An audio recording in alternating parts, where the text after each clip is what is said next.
Vindication. Screenplay by May Chaplin. Read by May Chaplin. Fade in.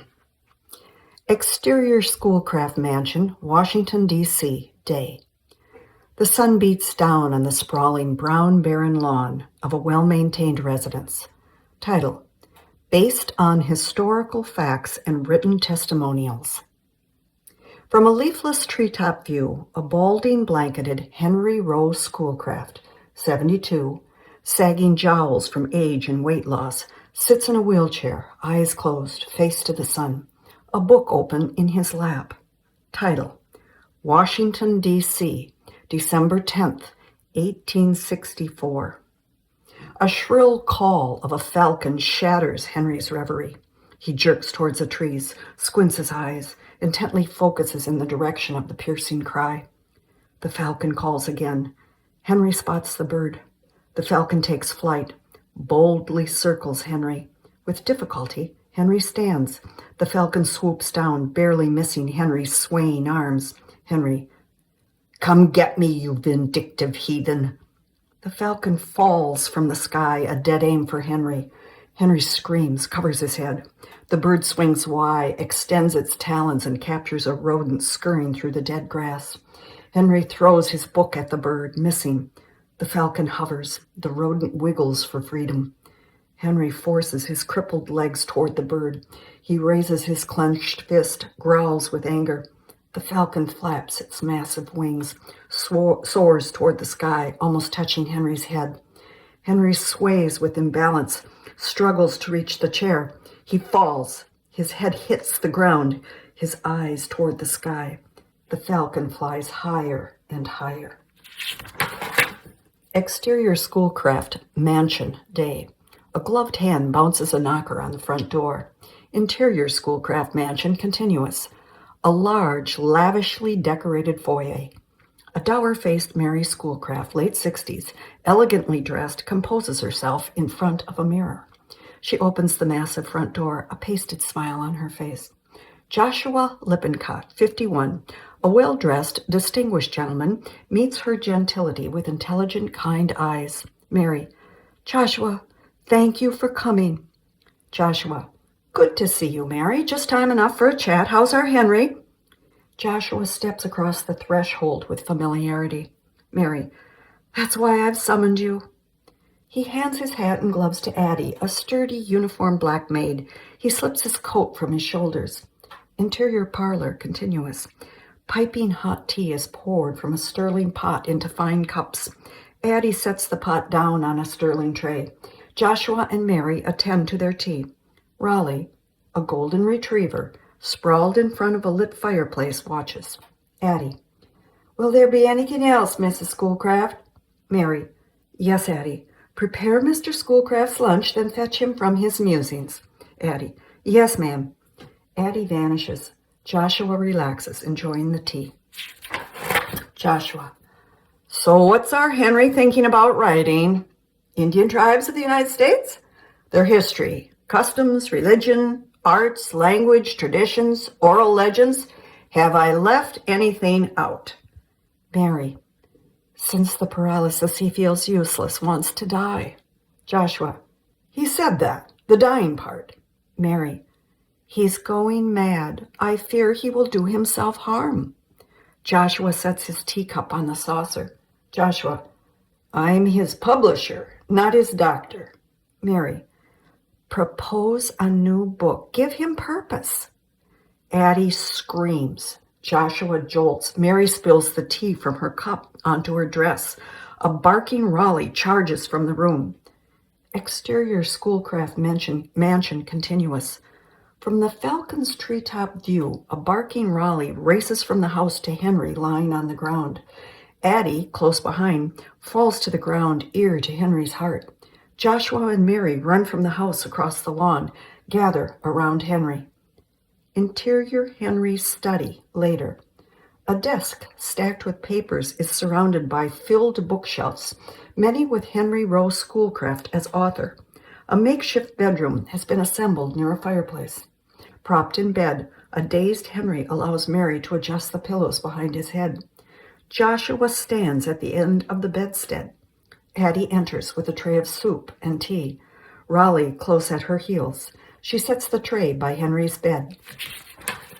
Addie, you scared us to death, Mr. Schoolcraft. Mary, that will be all, Addie. Addie backs out of the room. Raleigh whines at the bedside. Henry's hand falls to his coat and rubs. Raleigh licks Henry's arm. Mary, we have a visitor. Henry, so I see. Lippincott. Joshua, that's a fine welcome, Henry. Mary shoos Raleigh from the bed. Raleigh jumps onto the rocking chair near the fireplace. It creaks with each rock. Mary lifts a spoonful of soup to Henry's lips. He turns his head from the food. Mary, you must eat. Henry to Joshua. The Falcon has finally come for me. Henry's head falls against the pillow. His eyes close. His lips twitch uncontrollably. Mary, this is the craziness, always about that bird. Henry, works on my mind like pecking beaks on suet. Again, she lifts the spoon to Henry's lips. Mary, please, Henry, try the soup. She prods his twitching mouth with the spoon. Joshua peers through the curtains at the window. Through the window, the black leafless trees sway in the wind under gathering gray clouds. No bird in sight. With sudden clarity, Joshua turns from the window. Joshua, he's talking about Tanner. Henry's entire body shakes. His arms flail uncontrollably. The bowl of soup flies out of Mary's hand, hits the floor. Henry, I don't want any goddamn soup. Raleigh jumps from the chair to feast on the spilled soup. Mary, Henry, that's no way for a God-fearing Christian to talk. Henry moans. He sways to calm his shaking body. Henry, it's not God I fear. It's the Falcon come to drag me to hell. Aghast, Mary backs away. Joshua ushers her to the door. Joshua, I'll calm the old boy down. Henry groans with every breath. Apprehensive, Mary leaves. The door closes. Joshua covers the fidgeting Henry with a quilt. Joshua, I can't believe your final legacy will be that of an outrageous lunatic. Where is the renowned ethnologist who inspired Longfellow's The Song of Hiawatha? Henry's breathing steadies. The swaying stops. Joshua sits in the rocker. The chair creaks as he rocks. Henry, Tanner has come from the grave in search of my soul. Joshua, for what? You called him a liar, at war with the world, white and red. And history has proven you right. Henry, history I have written, contorted to appease fearful deceit. He groans again. He wrestles to sit, points to his desk. Henry, take down my words. Joshua goes to the bed, eases Henry back against the pillows. Joshua, I'm not one of your wives that transcribes your prattle into verbose prose. If it's another book you want to write, Henry, yes, I must. Joshua, more about the Indians? We've exhausted the subject. What is left to say? Henry, the truth. Skeptical, Joshua resumes his position in the rocker. Joshua, it can't be a regurgitation of that gibberish Congress overpaid you for. Henry, you took your share with no complaint. Joshua weighs the situation as silence hangs in the air. Henry, the fires of hell sear my eyes and mind. Only words will put them out. Raleigh abandons the empty bowl and goes to Henry. With a comforting whine, the dog nuzzles Henry's arm. Henry, Raleigh will listen. Just sit and bear witness to my final chapter. Joshua, fine, Henry. What about Tanner? Henry's eyes glaze over with memory. Dissolve to. Exterior Mackinac Island, 1822, day. From the bow of a steamer cutting through Lake Huron, glistening water, the green magical island comes into view. With each slap of the paddle wheel, a village draws closer. Title, 1822. Numerous birds soar, dive for food, float on the water. Canoes with fishermen dot the shoreline. Teepees cluster near sandy beaches. Indians openly trade fur pellets and fish for goods with traders. Children and dogs play and chase through the open markets. Into narrow cobblestone streets lined with quaint, bustling shops and busy saloons, horses wait patiently at stanchions. Near a stable filled with horses, a blacksmith pulls white-hot steel from the fire and pounds it to shape a horseshoe. Horse-drawn carriages from the wharf hurry past with stylishly dressed passengers. Interior carriage day. Full-faced Henry Schoolcraft, 29, sits alone, a satchel under his arm, watching this idyllic life with the pleasantly dazed look of one just entering paradise. Exterior carriage. A horse pulls a small carriage along a dirt road, up an incline, the scenic harbor in the background. The driver pulls the reins to stop at a cluster of wooden buildings. An office where the American flag is prominently displayed next to a stable and in a house. Henry jumps out, clutching his satchel. Henry, fetch me in 2 hours. Driver, my fare. Henry, the U.S. government will pay when I'm returned safely to the wharf. The driver gives him a disgruntled groan. Indian Agent Boyd, 43, dignified, tall, full head of hair, bounds from the office, pulling on a jacket. Agent Boyd, welcome to Mackinac, Henry. It's about time the Secretary of War sent me reinforcements. He grabs Henry in a bear hug. Henry's head barely reaches Boyd's chin. Henry stiffens. Driver, 2 hours. You better be here. He shakes the reins and clucks the horse onto the road. Henry to driver, don't be late. I have a boat to catch to Sault Ste. Marie. Agent Boyd, only 2 hours to plan our strategy to stop unlicensed traders? Keep the Indians from the British in Canada? Assimilate them and maintain peace? The men head toward the office. Henry, Governor Cass has well versed me on the objectives. Agent Boyd, Lou. Is he itching for Washington or the wilderness? Henry, I think wilderness. He gave me a list of research topics. He is determined to find the key to the natives' language. Curious Europeans clamor for information on our Indians.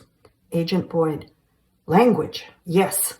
He gave me strict orders to find John Tanner for you. They stop at the steps. Henry, he is quite taken with that man. Agent Boyd, he is an enigma. White, yet Ojibwe. He's waiting inside. Henry moves to the closed door. Agent Boyd backs away. Henry, I only care about his skill as an interpreter. Agent Boyd, I'm due at the fort to meet Dr. Edwin James, a measles outbreak. The poor Indians are defenseless. Henry eagerly unbuckles his satchel and retrieves a book. Henry, I want to show you my book. 1,200 copies sold in 2 weeks. Agent Boyd, it seems the source of the Mississippi is quite a popular subject. Agent Boyd walks toward a stable. Henry, when will you be back? Agent Boyd, you'll miss your boat if you wait. Henry, I'll leave it on the desk. Agent Boyd mounts a horse. Agent Boyd, leave what? Henry, the book. I'll leave it on the desk.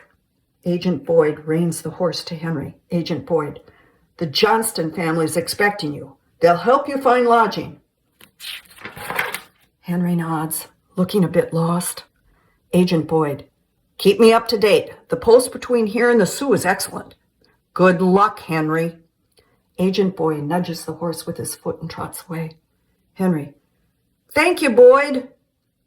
Interior Mackinac Indian office continuous. Rustic yet adequately furnished, the focal point of the room is a map on the wall of the island surrounding waters and Sault Ste. Marie. An American flag hangs in the corner. Henry enters. His eyes go to the window where John Tanner, 42, looks out, his broad back to Henry. Mouth agape, Henry closes the door. Henry, John Tanner? I'm Henry Schoolcraft. Tanner turns.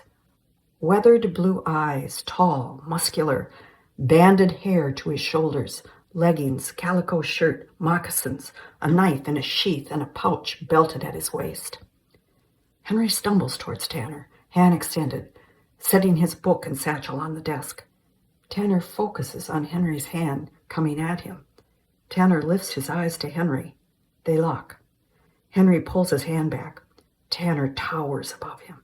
Tanner, I speak English.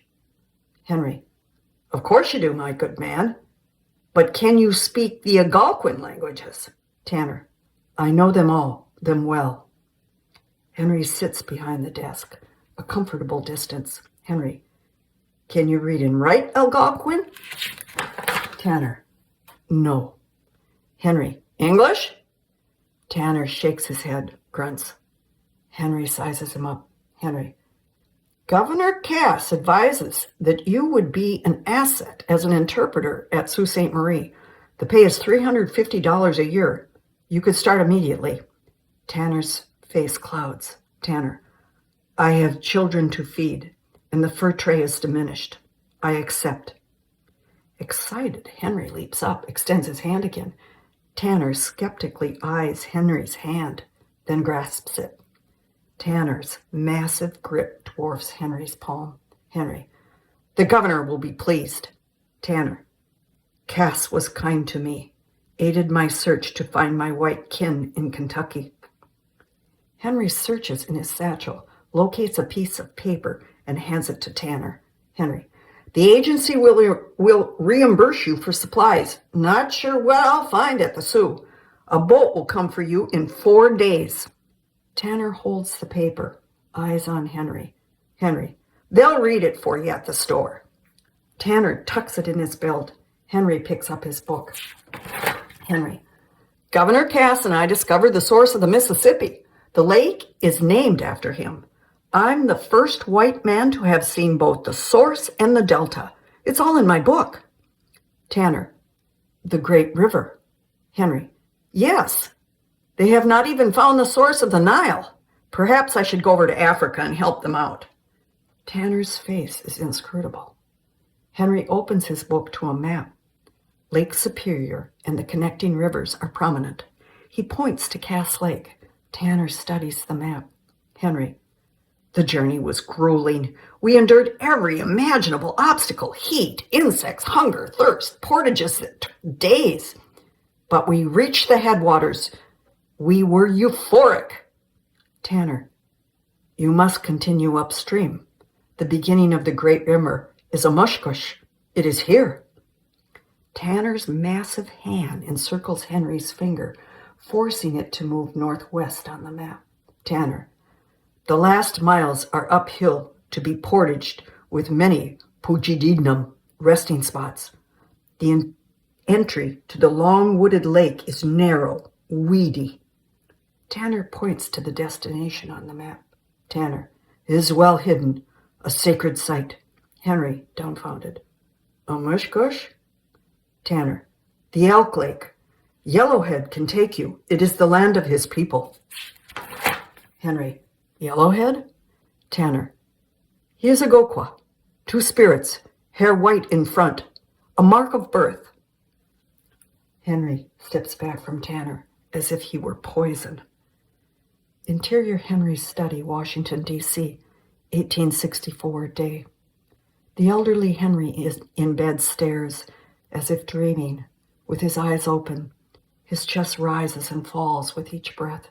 Joshua stops rocking, deep in thought. Joshua, I wondered how you knew Cass Lake wasn't the true source. It was Tanner. Henry, his knowledge could only thwart my credibility with Cass in Washington. Joshua, thank God I wasn't your publisher. I would have wrung your neck. Imagine the embarrassment. Henry, water. I need water. Joshua gets up from the chair and pours water from a pitcher into a glass. Joshua, Henry, no one cares anymore. Henry, I know. I made sure of that. With shaking hands, Henry takes the glass and drinks. Henry, I found an Irishman at the Sioux who knew Chippewa, hired him, Joshua, and fired Tanner. Henry. I sent a letter reneging on the job. I was told Tanner was at the wharf with everything on the list. Joshua. You reimbursed him. Henry shrugs. Joshua sets the glass on the bed table. Joshua. So that's what started the feud. Henry. If only I would have stopped there. Contemplating, Joshua returns to the rocks. Henry. When I arrived at Sault Ste. Marie, I made camp with the military as soon as possible. I contacted the Johnstons. We had met 2 years earlier on the expedition with Cass. Thank God they took me in. Exterior, Johnston House, 1822, night. St. Mary's River flows past an American flag flying high at a military tent camp that surrounds a gabled log cabin and a scatter of buildings. Mr. John Johnston, 60, medium stature, blue eyes, light brown hair, leans against a cane as he surveys the soldiers' camp. Henry, 29, trudges up an incline from a tent toward him. Mr. Johnston, glad you could join us for dinner. A little out of breath, Henry reaches for a handshake. Henry, thank you, Mr. Johnston. I've been looking forward to it since the governor recommended our alliance. Mr. Johnston gives Henry's hand a hearty grab. Mr. Johnston, it is in my best interest to help you. I lost with the British in 1812, and now it is imperative that the Michigan Territory work out land allocations with the American government. Henry, treaties are looming. Fairness to the Indians is our utmost priority. Mr. Johnston, for the sake of my children, I intend to keep you at your word. Jane, off screen. Father, bring Mr. Schoolcraft. Dinner is on the table. Both men turn toward the house. A few feet away, Jane Johnston, 22, dark mixed blood, tall, slender, dark eyes, hair worn in ringlets, looks at the two men with innocence and intelligence. Henry is taken with her. Mr. Johnston, this is my very talkative eldest daughter, Jane. Of the 9, she's the smartest, just like her mother. Jane, oh, Father. To Henry, he does that to get his way. Jane hooks her father's arm. Jane, Ninge says, come now. The three walk toward the house. Sounds of children and a barking dog at play rift in the air. Henry, to Jane, Ninge is your mother's name? Jane, Ninge means mother. Mother's name is Shaugushgo-da-Wakwa. Henry, perhaps I will greet her as Mrs. Johnston. Mr. Johnston, we've blessed our marriage in the Christian church, and she has taken the name Susan. Henry, much easier to remember. They reach the door to the kitchen. It swings open. Anna Marie 8 and John Jr. 6 smile back at them with mischief in their eyes. Behind them, the long table is filled with food and a place for all to sit. Interior kitchen continuous. Mr. Johnston enters, inhaling the intoxicating aroma. Mr. Johnston, take your places. The food is hot. He taps the little ones' behinds with his cane, coaxing them as he makes his way to the head of the table. The children scurry to their chairs. Outside, Jane stops short of entering. She pulls on Henry's sleeve. Jane, it is a pleasure to meet such a famous writer. Father purchased your book. Would you sign it, Mr. Schoolcraft? Henry, of course. Please, call me Henry. A terrier dog playfully barks, coaxing Henry to the table. Jane, Ponty has taken a liking to you. Henry leans down and pets Ponty. Henry, he's a good judge of character. Jane giggles.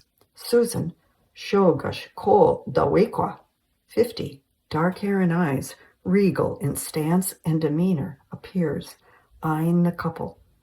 Jane hurries past her mother to the table. Henry, it is such an honor to be invited to share dinner at your table, Susan. Susan, Miigwech. Henry looks baffled by the word. He surveys the table of food and many children as if entering a foreign country.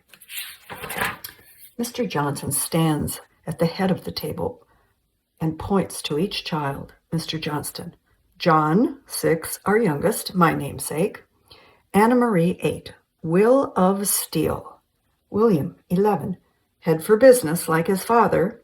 My dear sweet Charlotte, 16, as close to Jesus as anyone on earth. Eliza, 20, hardworking and selfless like her mother. And George, 26, knows his languages and is well liked. And of course you already met Jane. Seated at the table, George, 26, dark hair and eyes, like the other children, jiggles the adjacent chair. George, Schoolcraft, you better take your place or the food will be gone. Jane, where is our Sophia?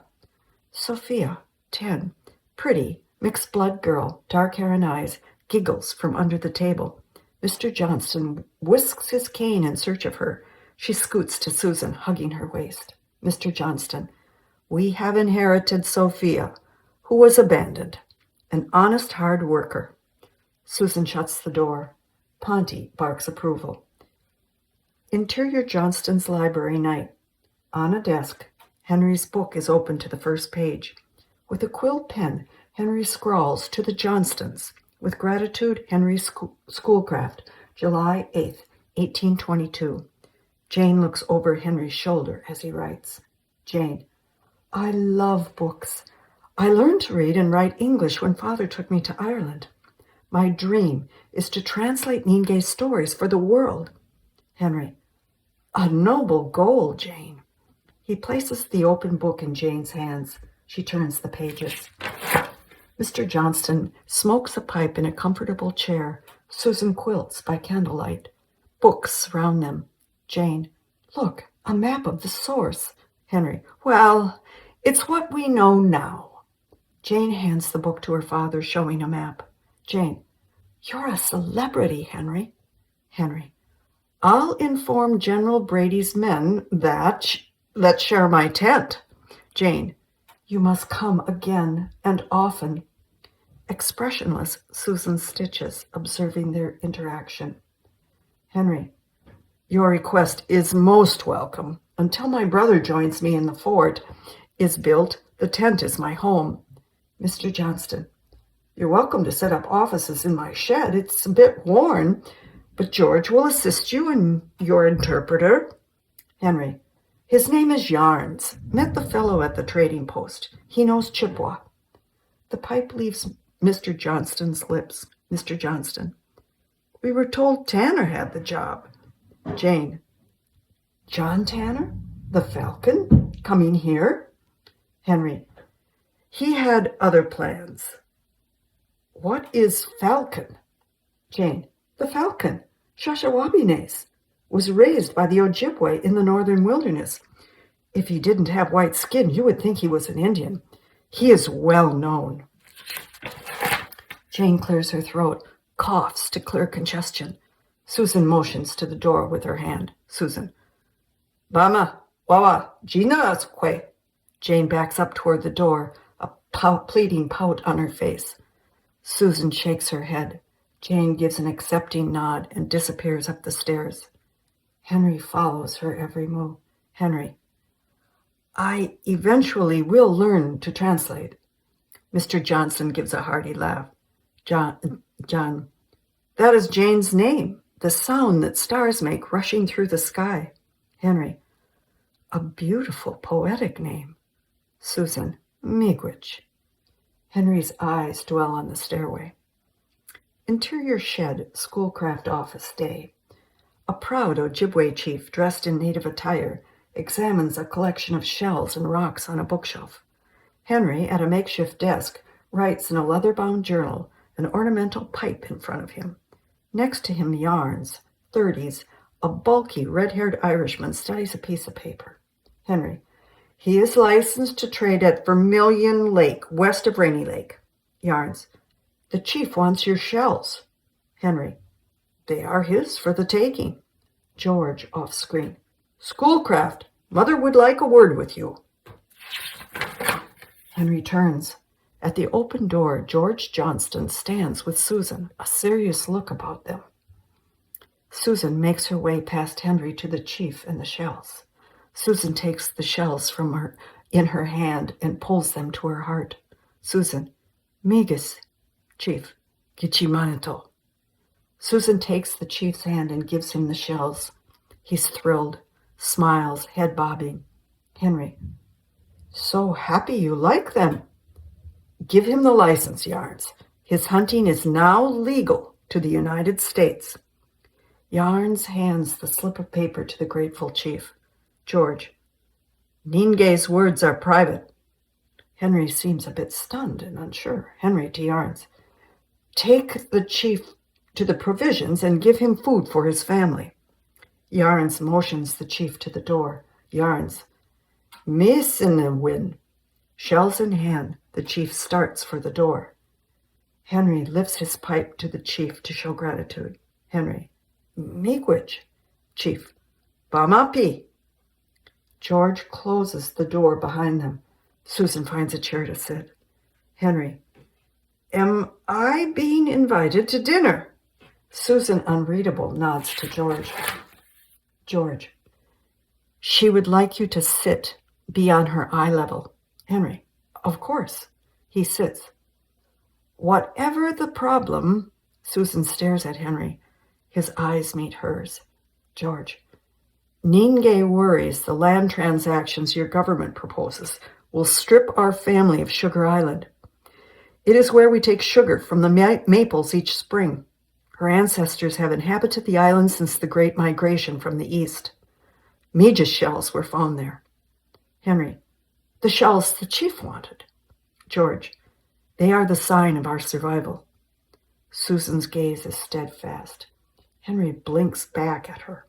Henry, there is no way to guarantee what land will go to families. The answer will come from Washington. Susan gives George a nod of encouragement. George, to guarantee that the island will come to her, she is offering Jane. Henry, well, what will Jane do? George, marry you in a Christian church. The peace pipe slips from Henry's hand onto the desk. He's dazed and unsure of his words. Henry, I cannot promise the island. George, Ningay is confident you will arrange this, for the island will also belong to your children.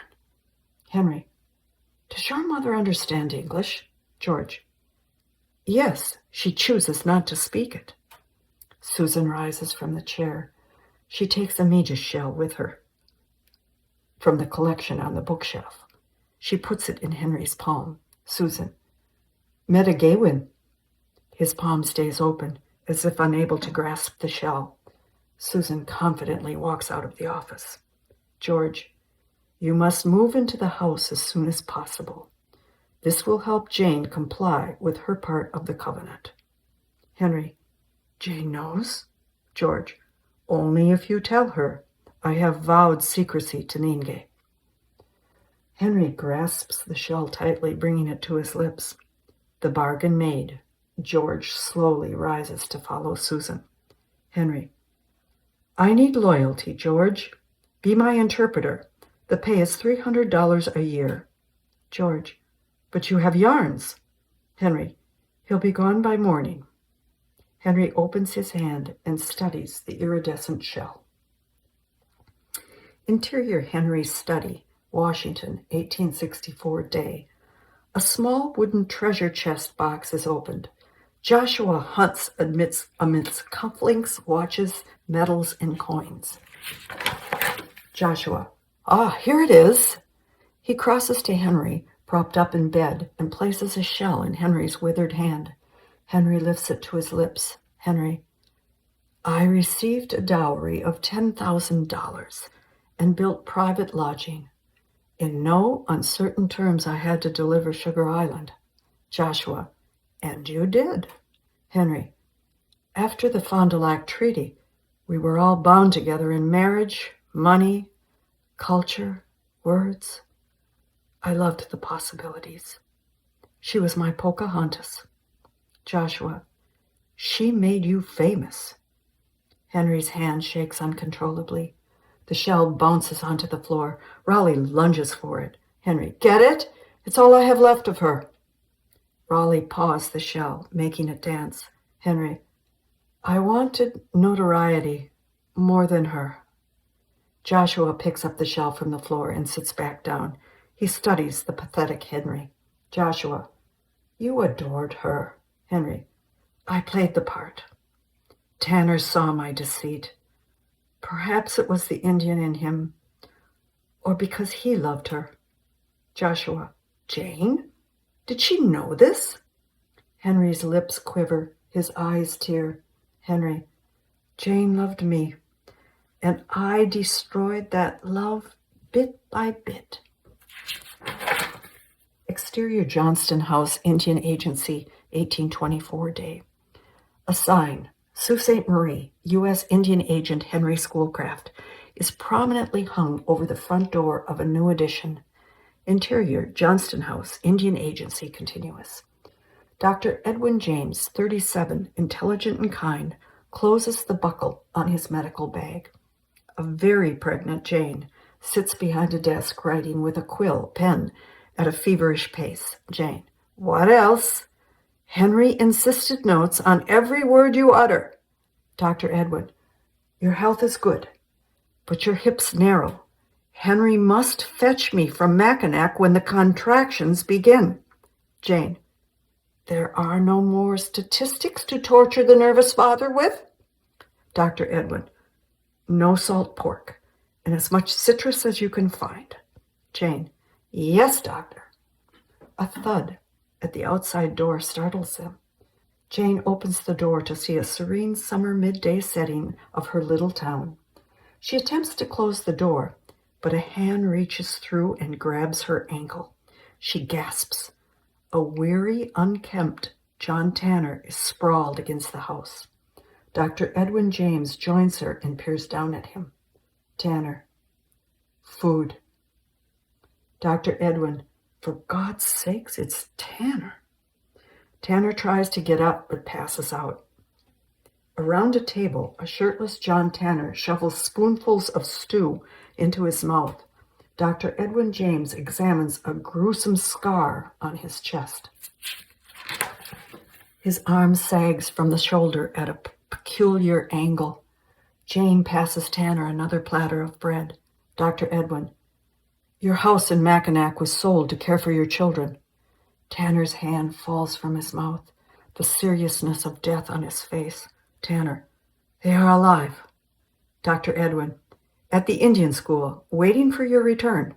Tanner, I sought to retrieve my 3 eldest from the Indians in the North Country. I fear they will starve to death. Jane, are they with you? Tanner shakes his head with regret. Tanner, their mother, Dawn Sky, arranged for my murder. She took them away. Dr. Edwin James covers Tanner's shoulder with his shirt. Dr. Edwin, you owe your life to whomever removed that musket ball. Tanner, the bullet, wrapped in poisonous deer sinew, entered under the arm and lodged against my breastbone. I removed it with a razor. Dr. Edwin looks at him in horror and wonder. Jane, you are a miracle. Tanner, with this weakness, I can no longer hunt. My survival is desperate. Dr. Edwin, return to Mackinac with me. Boyd will hire you as an interpreter. Jane embraces her bulging stomach.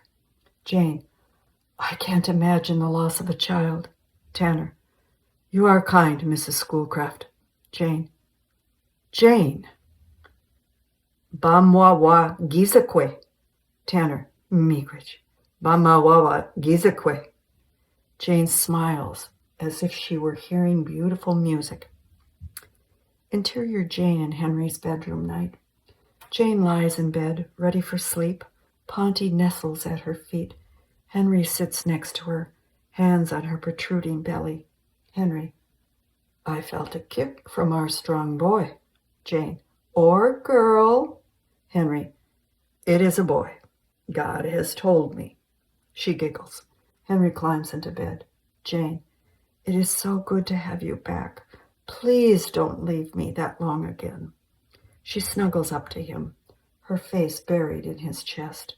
Henry, Washington demands reports on mineral deposits and forming alliances with the tribes is imperative. The Fond du Lac Treaty must be successful. Thank God your grandfather was a powerful chief. Jane, when our little bird is born, you will not be able to tear yourself away from us. You will be a father as devoted as John Tanner. Henry stiffens. He stares at her. Henry, why do you speak of Tanner? Jane, he came to the agency starving. He searched for his children with the Ojibwe, only to return broken. Henry, so the Indians have cast him out. Jane, Dr. Edwin took him to Mackinac. The doctor was quite taken with his story of his captivity. Said he would make a fascinating autobiography. Henry, that won't happen. Tanner can neither read or write. Jane, that's what John said. Henry, John? Jane, John Tanner. The doctor offered to transcribe his words. I can't wait to read it. Jane's heavy eyelids flutter. She rolls over. Jane, our little bird needs sleep. Good night, love. Henry stares straight ahead, processing her words. Henry, it is proper for a married woman to refer to a man by his surname. You will call him Mr. Tanner. Jane, yes, Henry. Henry eyes the paper and pen on his desk. Henry, voiceover. Dear Governor Cass, my excursion to Superior South Shore was successful. The mineral reports are forthcoming. Series of shots. 2 men push a canoe off a Sault Ste. Marie landing dock. Among the cargo is a leather satchel stamped U.S. Post. A steamer chugs east away from the majestic Mackinac Island. Henry, voiceover. I am deciphering the linguistic and historic patterns of the Indians for publication. It has been confirmed that Cass Lake is merely in a chain of waterways leading to the Mississippi headwaters. At the docks in Detroit, the steamer is uploaded. Several leather satchels stamped U.S. Post are tossed from the ship to workers on land. Henry, voiceover. Additional funding for an expedition to legitimize our claims of discovery is mandatory. Public instructions to pacify Indians north of the previous latitude would legitimize this venture and settle a long-contested point of the stream's actual source. A well-dressed, dignified Governor Lewis Cass, 40, studies his city of Detroit from his office. A pile of mail with Henry's letter on the top is handed to him. He opens it. Henry, voiceover. I have the utmost confidence in your powers of fiscal persuasion. End series of shots. Henry, at the desk, signs the letter with speed and precision. He replaces the quill in the inkwell. The completed letter dries on the desk. Jane sleeps. Exterior Sugar Island Day. From the water, a dense forest of budding black-barked maple trees come into view. Smoke and steam billow from a multitude of campfires. Makeshift teepees ring the campfires. The head of a canoe splits a sandy shore. Henry helps Jane from the canoe. A bundled papoose, the infant Willie, on her back. Indian workers collect liquid from the trees, stir bubbling kettles, strain boiled sap, fill birch bark muckucks baskets with sugar. The panoramic scene is a manufacturing marvel. Henry observes the process with amazement. Jane hands Henry a muckuk from a meticulously stacked pile. He studies the foreign object skeptically. He looks inside. Beautiful brown sugar crystals. Henry. It stores the sugar.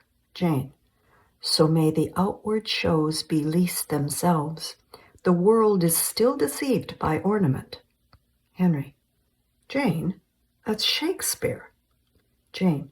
Do you know the next line? He shuffles his memory, remembers. Henry. Thy plainness moves one more than eloquence. The Merchant of Venice. She nuzzles him. Jane. They are plain, but the sweet that they contain is very fine. Henry. As are you and our beautiful William. Henry caresses William's small head. Susan, wrapped in a colorful shawl, turns from her chore of stirring a bubbling pot to witness the family intimacy. She catches Henry's eye, nods approval. Henry puts his arm around Jane. Exterior cemetery day. Gray clouds hang low, almost touching bare trees. Wind-blown leaves tumble through a handful of headstones and crosses protruding from a small tract of land. A sobbing Jane kneels on the ground, caressing a child-sized wooden coffin. Henry lovingly lifts her to her feet. She buries her face in his chest. Tears tumble down Henry's stoic face. John Johnston and his family reverently watch as the casket is lowered into the earth. Fade to black. Exterior Indian village night. A small grouping of snow-covered teepees ring a campfire. Title: The Falcon. Interior teepee night. Young John Tanner, 13, sleeps on his mat with other Indian children. Chanting pulls him from sleep. His eyes open. Smoke from a braid of burning sweetgrass twists to the opening at the top. Cross-legged, Netnaqua, 46, an Ojibwe woman with the stature of a chief, sways and sings, her hands toward the sky. Her arms embrace the smoke, then let it free. Tanner, voiceover, English. My Ojibwe mother, Netnaqua, bartered for me from my Shawnee abductors with the 10 gallons of whiskey, blankets, and tobacco. Her son had been killed, and I was his replacement. She accomplished what she pleased, and never attempted to do anything that was not just. For this, the Great Spirit rewarded us. John closes his eyes. Interior teepee day.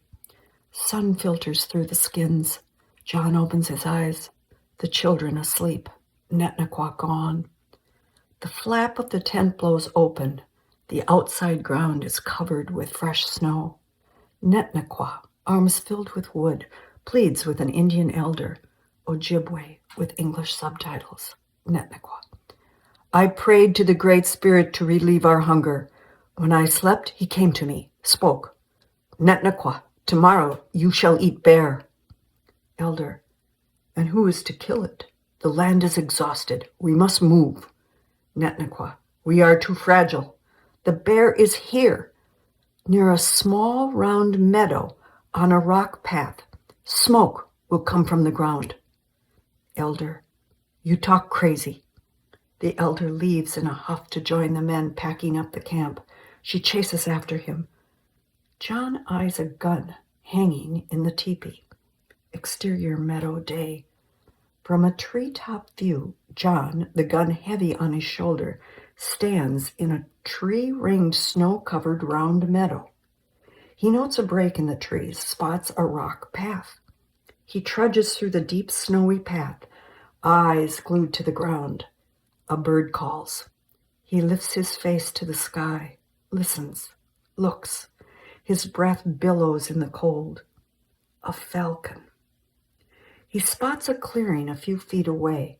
With tedious strides through deep snow, he makes his way. His balance falters. Suddenly, he falls through the ground chest deep, the gun above his head. Stunned, he looks for enemies. His breathing steadies. He struggles free from the hole. Defeated, he retreats back onto his snowy path. He stops, cautiously returns to the hole, peers in. Inside the hole, reflected light from the snow streams in. His eyes adjust. A black bear sleeps at the bottom of the hole. Young John finds the gun, points at the bear's head. His hands shake. The heavy gun dips. He steadies his aim by resting the barrel between the bear's eyes. He shoots. Smoke plumes from the ground. Exterior camp continuous. Young John, wet and cold, gun in hand, staggers to the fire. The band prepares to break camp. Netnaqua hurries from her tent with tied bundles. Netnequa. You are needed here. Young John. I have killed your bear. She stops her busyness, stares with questioning eyes. He nods enthusiastically. She looks with disbelief. A smile, a laugh. She lunges for him, hugs him. She lets out a glorious holler. He joins in. Tanner, voiceover. The bear was sent for. Being the first I had killed, according to the custom of the Indians, the whole band was invited to feast with us. The skinned bear roasts over a huge open pit. Celebration surrounds. Netnequa beams with pride. Draped in the bearskin, John eats heartily. Tanner, voiceover. And so began my life of Shawshawabinays, the great hunter. Exterior banks of the Red River day. Golden leaf birch trees dappled in sun bend over fast-moving water. The sun low in the sky. John Tanner, 21, tall, tan, handsome, looking like an Indian, pulls a canoe, mounded with dead beavers, onto land. Teepees cluster near an open fire pit. Indian women cook. Stitch clothes, tan hides, children play. Beaver carcasses drop onto the ground near a tent. Netnequa emerges, counts the beaver. John pulls out one she misses. His blue eyes dance. She looks up at her tall son, Shawshawabinays. Netnequa. I am old. You need someone young and strong to look after your property. He eyes her suspiciously. She opens the tent flap. On a mat sits a pretty Indian teenage girl. She smiles and nods her head respectfully. Netnequa. She will make moccasins, dress your skins, keep your lodge. John shakes his head, backs away from the tent. John. I must marry to the whites. Netnequa. The girl finds you suitable. He backs away and motions for her to stop talking. She follows him to the canoe. Netnequa. Her father is powerful. He will help protect our family. John pushes the canoe in the water, paddles off. Netnequa babbles on and on ineffectively. Interior teepee night. The coals in the fire glow. Netnequa and her family sleep. The pretty young girl rests on a mat, her eyes on the opening. John cautiously lifts the flap, looks around. The girl's big brown eyes look back at him. He jumps back. The flap falls shut. Series of shots. Netnequa and the girl turn over a canoe. John sleeps. Netnequa pushes him with her foot. He pulls the blanket over his head. In her teepee, Netnequa drinks rum with a well-adorned chief. Two young women sit next to him. John towers over them all, shakes his head defiantly, charges out. Netnequa follows John through the camp, pleading and pointing to young girls they pass. He ignores her. She follows him into the woods. He stares her down. She nods, turns around. End series of shots. Exterior woods day. Snow clings to everything. A white wonderland. An elk nibbles on brush. A shot pierces the solitude. The elk jerks. Yellowhead, 33, a strong Indian brave dressed as an Indian woman, reloads his musket with lightning speed, aims, shoots. The elk falls to the ground. Exterior camp night. Moonlight falls on landed canoes along a frozen river. Smoke rises from a center fire pit ringed by quiet teepees. Yellowhead, on a magnificent horse, pulls the dead elk into camp. He yips exuberantly. The camp comes alive. Netnequa exits her teepee, approaches him with recognition. Netnequa. I know your father. You are the Yellowhead. Yellowhead dismounts, pulls the elk to her. He girlishly swings his flowing dark hair, showing off the white streak in front. He falls to his knees at her feet. Yellowhead. I give myself to your beautiful white son. I will help in your lodge. Netnequa scans the staring faces, searches for John. John pushes through the crowd to Netnequa. With disbelief, he surveys Yellowhead. With flourish, Yellowhead prances around John. Tanner, voiceover. This man was one who makes himself woman. They are called woman by the Indians. They are Agokwa, two-spirit. Netnaqua motions to her tent, a sly smile on her face. Interior teepee continuous. Netnaqua and her family ring the teepee, devouring meat as it roasts on the fire. John, covered with a blanket, sits stoically on his mat. Next to him, Yellowhead swoons and leans into him. John pushes him away. Yellowhead sniffs his body where John touches his skin. Yellowhead peeks under John's blanket. John pulls it away. Netnaqua howls with laughter. Exterior Mackinac Indian Office, 1827, day. Sunlight through lush spring green of the trees gives a glow. Horses tied at the hitching post eat from a trough. Tanner off screen. Not discouraged by one refusal, Yellowhead repeated her disgusting advances until I was driven from my lodge. Henry Schoolcraft, 34, covertly listens at the door. Interior Mackinac Indian Office continuous. Light streams through a window across a desk where Dr. Edwin James writes feverishly amid stacks of paper. He dips his quill pen and continues the words on paper. Tanner, 47, sits across from him, head down in reverie. Tanner, this prompted my attraction to Dawn Sky, the mother of my first 4 children. I saw her smoking. She called and offered to share her pipe. Dr. Edwin James puts down the pen and rubs his sore hand. Dr. Edwin, we'll start with this tomorrow. It's going well, John. Tanner nods his head, pleased beyond belief. Dr. Edwin, I've petitioned a company in New York to publish it. We'll know soon. Tanner, this is for my children. Miigwech. A gunshot off screen brings Tanner to his feet. He grabs a gun with his good arm, pulls open the door. A stunned Henry, eavesdropping, stares up at him. Exterior Mackinac Indian Office continuous. Agent Boyd emerges from the woods holding a gun and a rabbit. Agent Boyd, Schoolcraft, you rascal, checking up on me. Not enough to do at the Sioux? Tanner's gun slides to his side. Henry, I'm retrieving my brother James. He arrives on the steamer from out east. Agent Boyd, reinforcements. Henry, he's to oversee our new store at Fort Brady. Agent Boyd, stay for dinner. The best interpreter I've ever had can cook. Boyd tosses the rabbit to Tanner. Rabbit in hand, Tanner studies Henry. Henry looks away. Henry, the Johnstons are expecting us. Tanner to Henry, tell Mrs. Schoolcraft I am sorry about the death of her father. Agent Boyd, poor woman. First baby Willie, then the old man.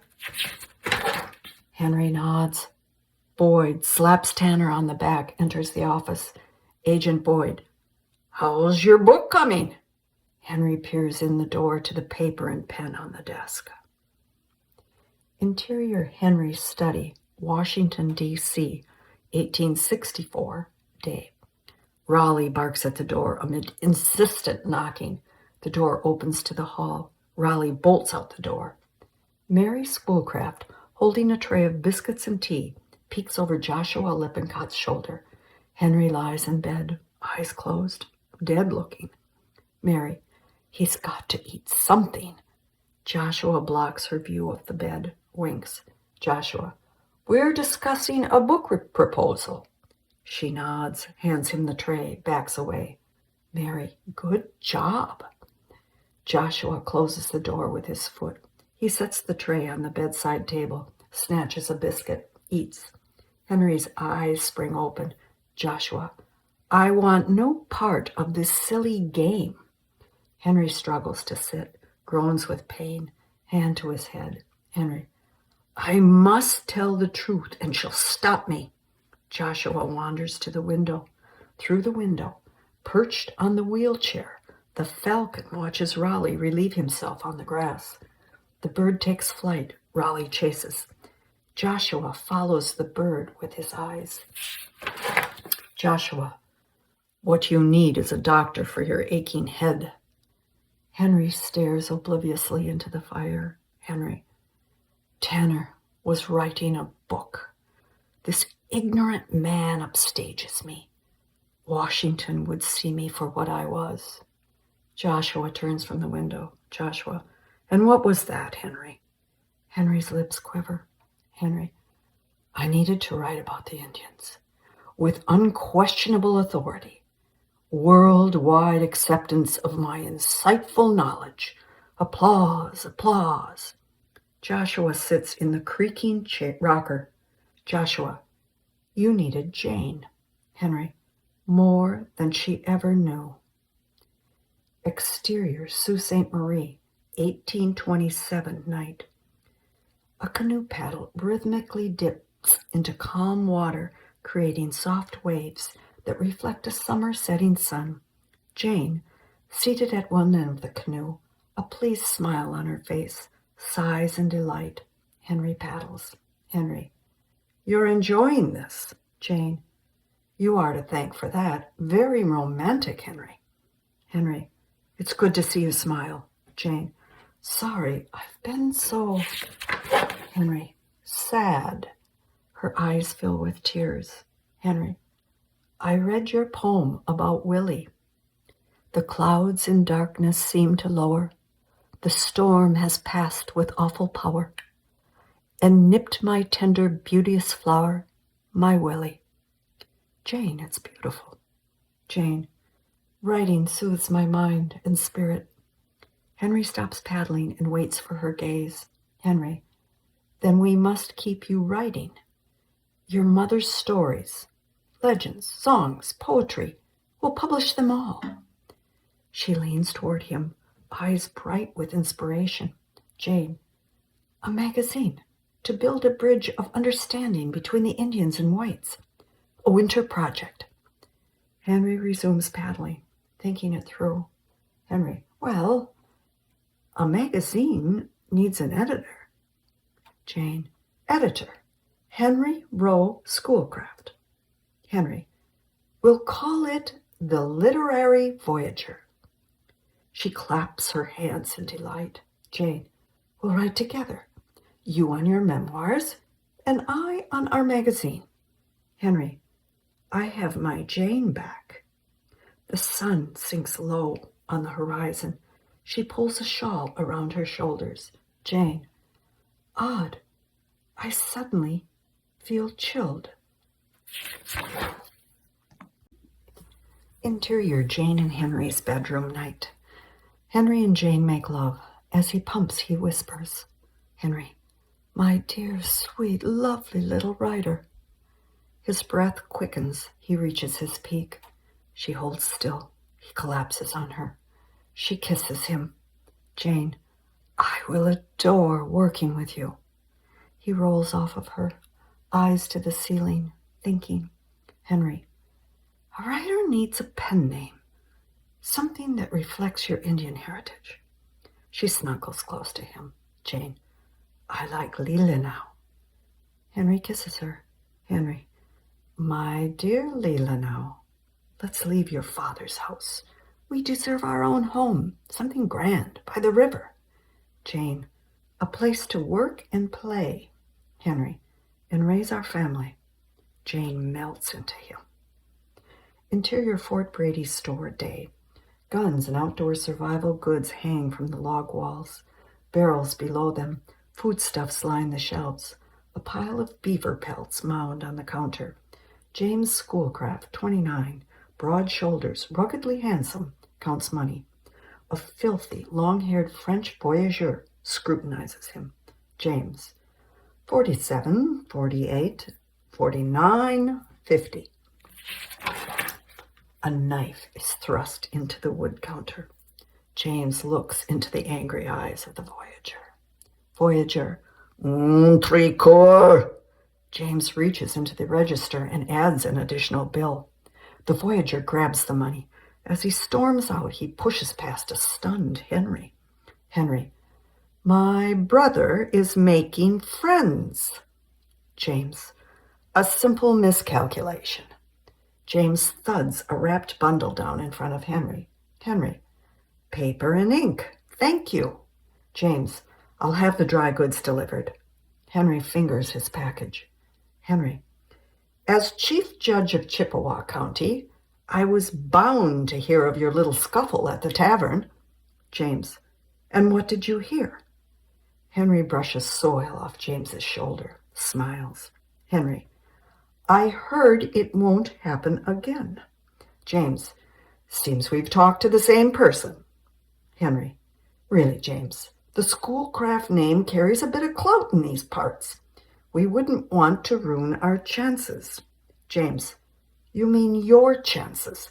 I have no need to impress the government. Henry pats the pile of beaver pelts.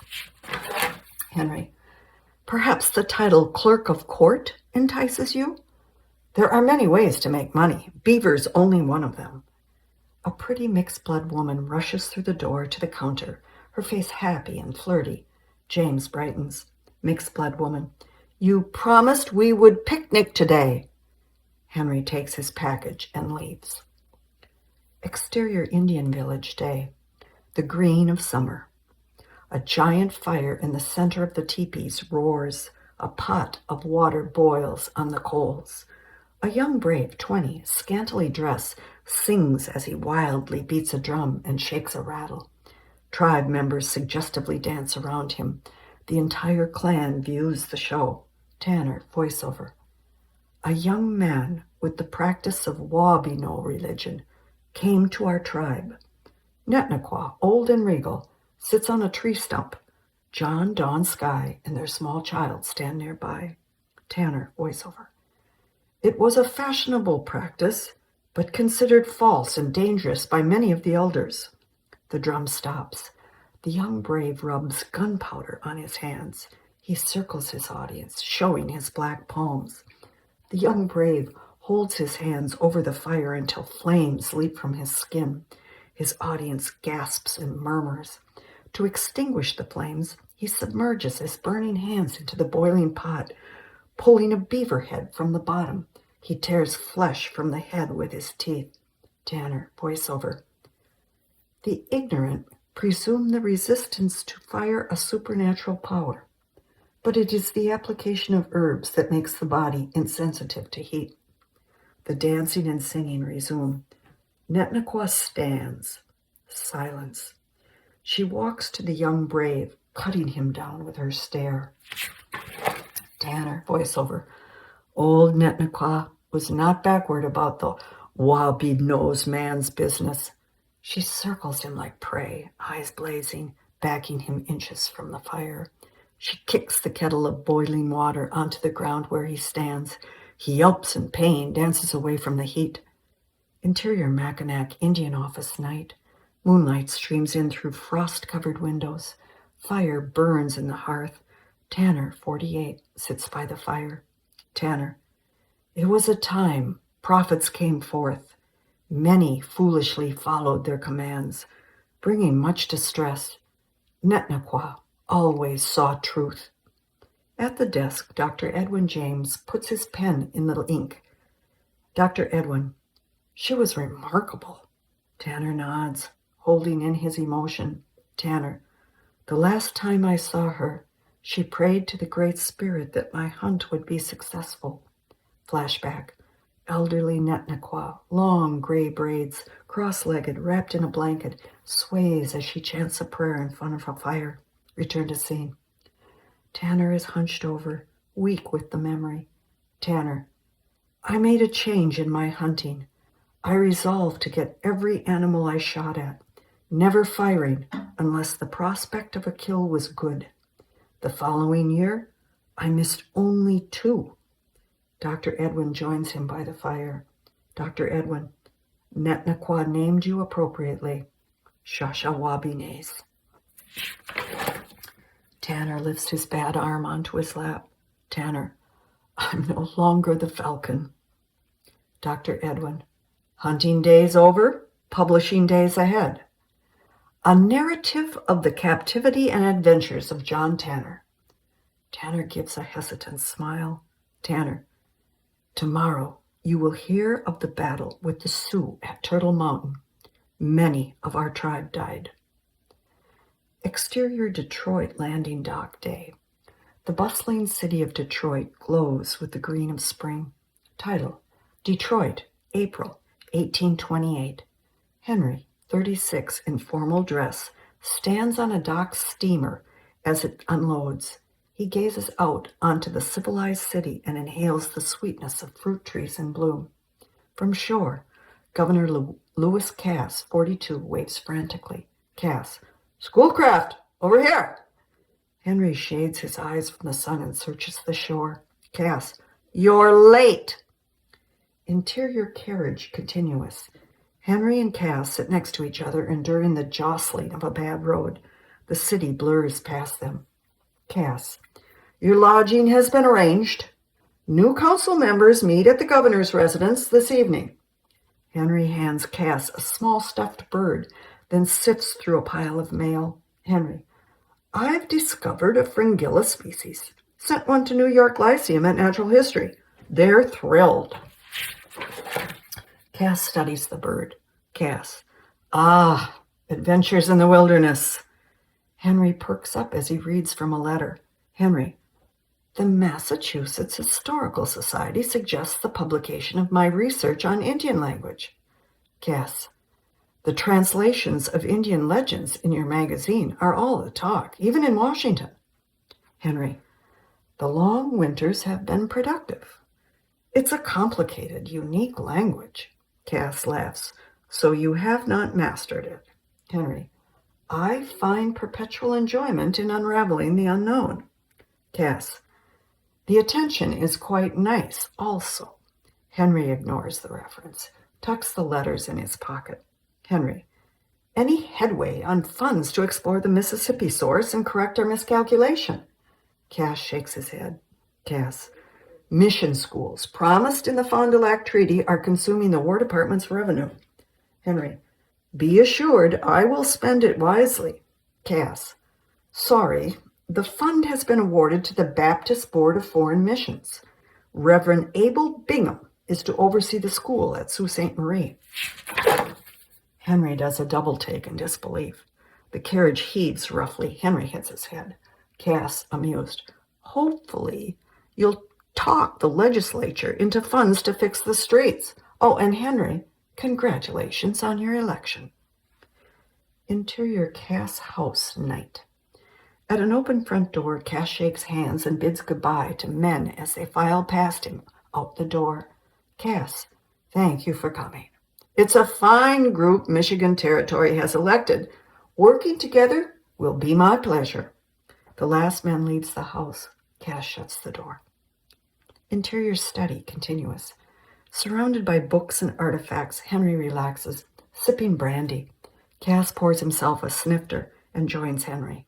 Henry: "My job is saving Indians from alcohol and starvation, not drinking brandy and slapping old boys on the back." Cass: "We need laws to govern our citizens." Henry: "With my brother-in-law George being sent to the LaPointe agency, the Sioux is left to my new interpreter, a fellow with a lazy streak and an eye for women." Cass sits back in his chair, twirling his brandy. Cass: "Perhaps you should hire Tanner." Henry's snifter tips, almost spilling, his face pinched. Henry: "Tanner works for Boyd at Mackinac." Insert. Interior New York loft, same. Tanner, 49, piercing blue eyes, stylish haircut, in high-fashion men's finery, sits regally in front of a backdrop. Cass, voiceover: "He's in New York, preparing his book for publication. Boyd fired him, refused to give him leave of absence." A photographer is perched behind a camera on a tripod. A burst of light, a puff of smoke. Return to scene. Henry turns ghostly pale with the nose. Cass: "I've promised Tanner employment." Henry: "When is the book to be published?" Cass shrugs with no knowledge or interest. Cass: "Dr. Edwin is reassigned to your Fort Brady. He and Tanner are friends. He'll help you keep Tanner in line." Henry gulps his brandy. Cass. Life has not been kind to Tanner. Henry. I see much worse every day. Cass. He's the best interpreter you will find. A good man, Henry. Henry. Well, I can't hire him if I am in Detroit and he is in New York. Cass assesses Henry and his foul mood. Cass. How is Jane? Henry. She will be happy to have her doctor minutes from her door. Exterior Elmwood House Day. The sign Elmwood hangs over the front door of a prominent two-story building surrounded by large pines and elms. The summer sun beats down on weary Indians waiting to enter. At a shaded table, Jane feeds blueberries to Janie, a blonde, blue-eyed baby girl with a blue-stained face. Susan stitches needlework. Ponty sleeps. Sophia, now a pretty 16, pours tea for Jane and Susan. Jane. Janie, open your mouth. Jane demonstrates a wide open mouth. Susan in Ojibwe. Open your mouth. Janie opens wide. Jane tosses the blueberry into her mouth. The child giggles with delight. Henry, carrying bags, walks across the grass to them. Ponty barks, runs to Henry. Henry drops his bags and scoops the dog into his arms. Jane, with Janie in her arms, joins the embrace. Jane. We've missed you desperately. He kisses her, tickles Janie's belly. She fusses. Henry. I cherished every letter. Jane calls to Sophia. Take Mr. Schoolcraft's bags to our bedroom, and then baby needs a nap. Susan nods to Sophia. The girl rushes to the bags. Henry. Miigwech, Sophia. Sophia bobs her head, wrestles the bags to the house. Henry encircles Jane and leads her to the house. Jane. I'm eager to hear your adventures in the legislature. Henry. Awfully nice of Sophia to help out. Jane. Ninge has given her to us. Henry stops, looks to Susan. Henry. She is sleeping here. Jane. With Janie. It's a wonderful blessing. Susan gives him a knowing nod, a slight smile. He gazes across the landscape along the river, where it is thick with teepees and campsites. Fort Brady crawls with Indians and traders seeking goods and services. Henry. It's good to be home. He eyes a large building under construction. Jane. The Baptist minister has arrived. Henry. So I see. I'll take tea at my desk. Interior Elmwood Indian Agency Day. A large room is lined with books, plant and animal artifacts. Henry sits at a desk, pen and paper at hand. A smiling, husky Frenchman interpreter hovers over his shoulder. Sophia places a tray of tea next to Henry. He looks up at her in surprise. Henry. Sophia. Sophia. Anything else, sir? He shakes his head. She retreats quickly to the door. Henry watches her every step. Henry. Sophia. It is customary to knock at a closed door before entering. She gives a nervous nod, disappears. The interpreter stares at the door. Interpreter. Un joli fille. Ignoring him, Henry points to the exterior door. Henry. Our business awaits. The interpreter nods and opens the door. The yard is filled with Indians. Henry picks up his pen. Series of shots. At the desk, a minor chief and his group of warriors cluster, present Henry with an ornamental pipe. The chief tells his story. Henry voiceover. The Six and his men had been without food on their voyage across Lake Superior. I directed a requisition to appease their hunger. A destitute-looking group, led by an elderly Indian, humbly recites requests. The interpreter pleads their case. Henry voiceover. The red insect and his family bespoke wretchedness of the traders. Prices exorbitant. Their lands destitute of large animals. Beaver destroyed. A chief of distinction shows Henry a letter, a medal around his neck. Many warriors examine the room's contents. Chaos. The interpreter translates as he hands out vouchers. Henry, voiceover. Gil Platt, responsible for 1,700 souls, with principal sway of his warriors, was given due respect and much-needed provisions.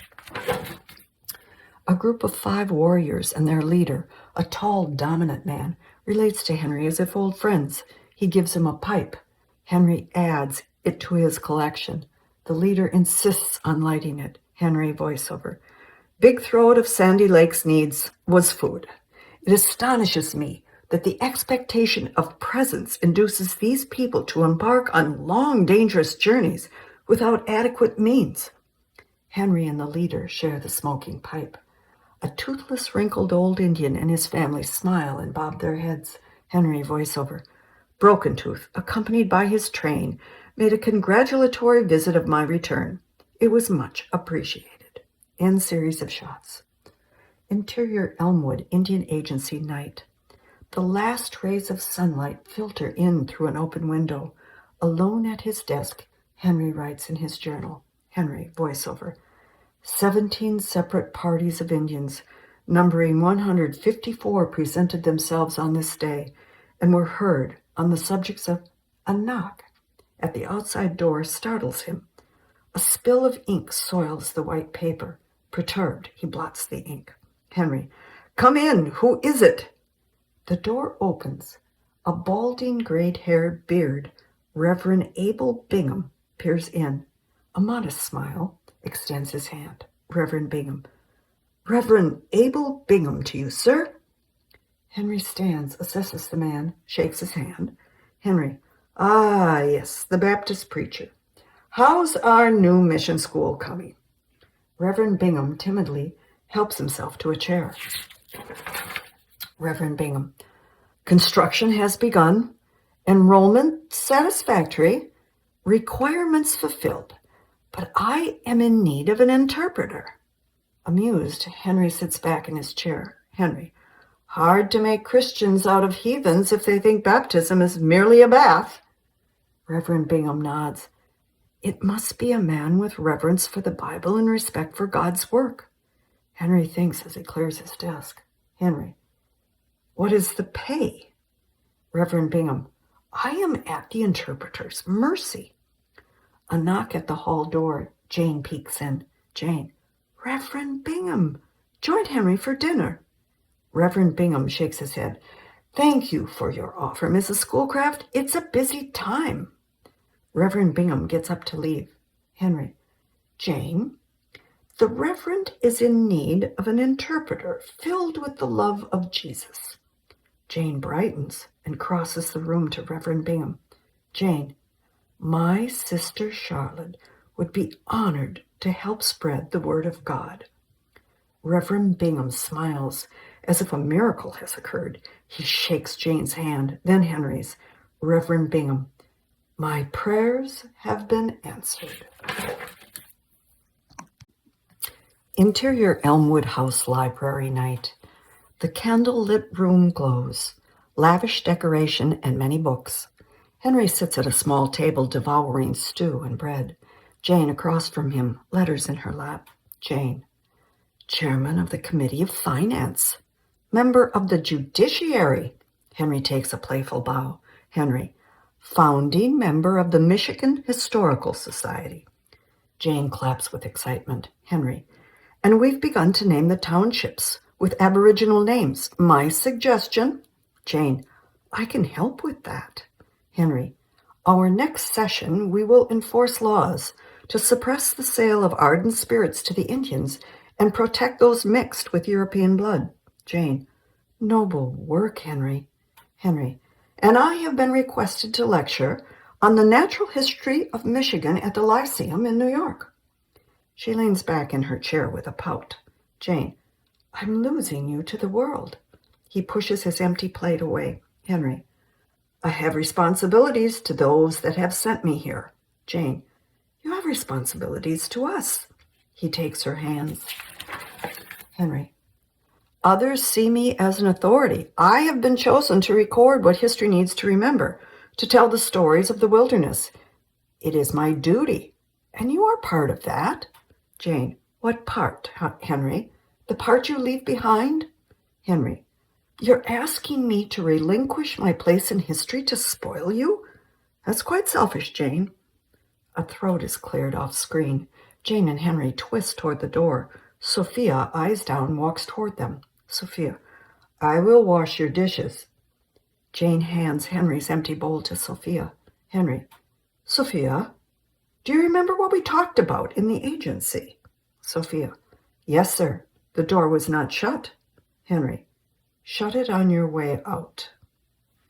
Exterior, Sault Ste. Marie day.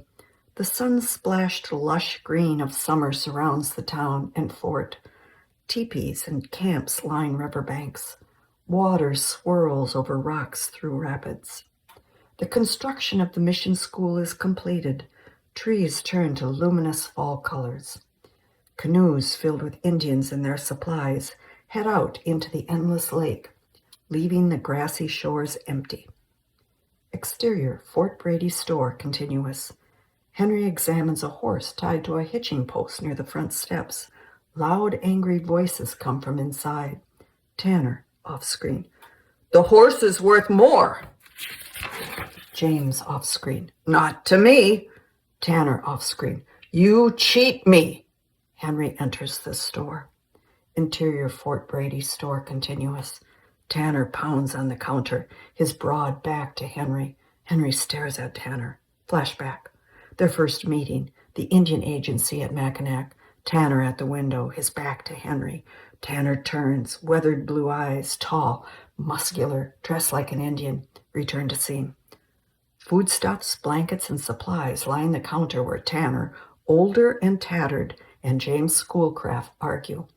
3 dark-haired children, shabbily dressed, John Jr., 2, Mary, 6, and Martha, 15, knot together at the entrance. Henry. Is there trouble with my brother? Tanner turns, surprised to see Henry. Looks to James, puts it together. Pulls a letter from his pocket for Henry. Tanner. I come with my children to work for you, Mr. Schoolcraft. Henry takes the letter, opens it, glances at it. Henry. I know Governor Cass's wishes, but I have no need of your services. The children stare at the food. Tanner turns to James. Tanner. Then I work for you, for food. Henry joins the men at the counter, gives Tanner his letter. Henry. I'll vouch for Mr. Tanner. Allow him credit. James. It's a bad investment. Henry. The profits from his book should pay his debt. Tanner loads food into a satchel. Tanner. We are to make camp at the fort. Dr. Edwin waits for us. Henry assesses the children. Henry. You have beautiful children. Tanner nods, points. Martha, Mary, John. The rest have been taken from me. Henry. Good biblical names. And their mother? Tanner. The Catholics have taken her. Our Ojibwe union is sinful to them. John Jr. holds up his arms to Martha. She picks him up. Henry. Perhaps the Baptists will help you. They have a school for mixed-blood children. Tanner. Miigwech. I will repay your kindness. James entices Martha with dried meat. She takes it. Interior Elmwood House library night. Fire roars in the fireplace. Dr. Edwin James, glass of wine in hand, examines books on the shelf. He pulls one down. Henry relaxes in a chair, drinks with him. Henry. My publication of the trip with Cass up the Mississippi. Dr. Edwin opens the book, scans it. Dr. Edwin. Books? A magazine?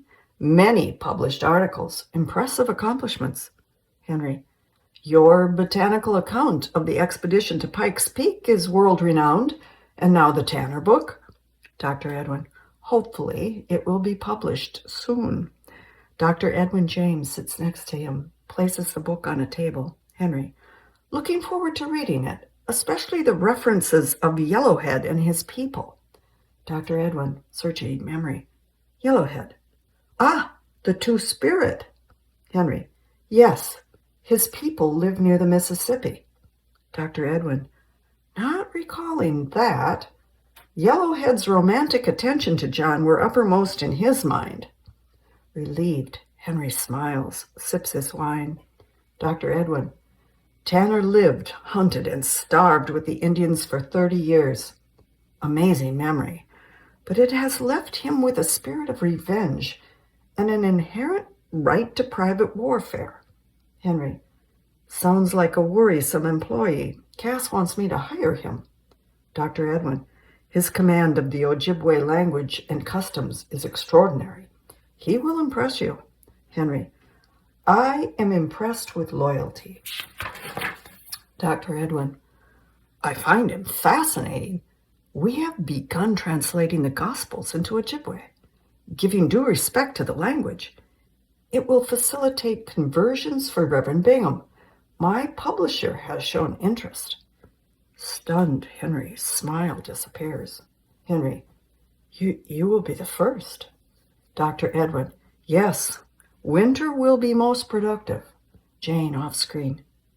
You are doing the work of God. The men turn to Jane at the doorway. Henry, eavesdropping is impolite. Jane floats in and circles Henry with a hug. Jane, oh, Henry, I have finished my poem. I've come to say good night. Dr. Edwin, good to see you healthy again, Mrs. Schoolcraft. You worry me. Jane, your medication is a miracle. It helps me sleep. Dr. Edwin, it is laudanum. You must use it only when you are ill. Jane, oh, I didn't know. Henry, and now you do. Good night, darling. Jane nods and leaves. Henry sets down his glass. Henry, I am eager to read your Indian translations of God's words.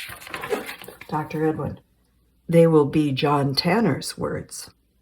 Henry, I've been requisitioned by the Literary and Theological Review to write about the adaptation of Christianity to the North American Indians. Your assessment would be most appreciated. Dr. Edwin, I would be honored. Excited, Henry grabs a candlestick, hurries out of the room, down a hall. The flickering light bounces off ceiling and walls. He reaches the closed office door. He turns the handle and barges in, an intake of breath, a high-pitched whimper. Interior, Elmwood, Indian Agency, continuous. Startled, Henry searches with the light. A bare-shouldered Sophia, wrapped in a blanket, cowers in the corner. The French interpreter, shirtless, by her side. Henry stares in disbelief and revulsion. Henry throws the interpreter his shirt. Henry, get out. You're fired. Interpreter, you pretend not to have had the same thought? Henry, leave now or I will press charges.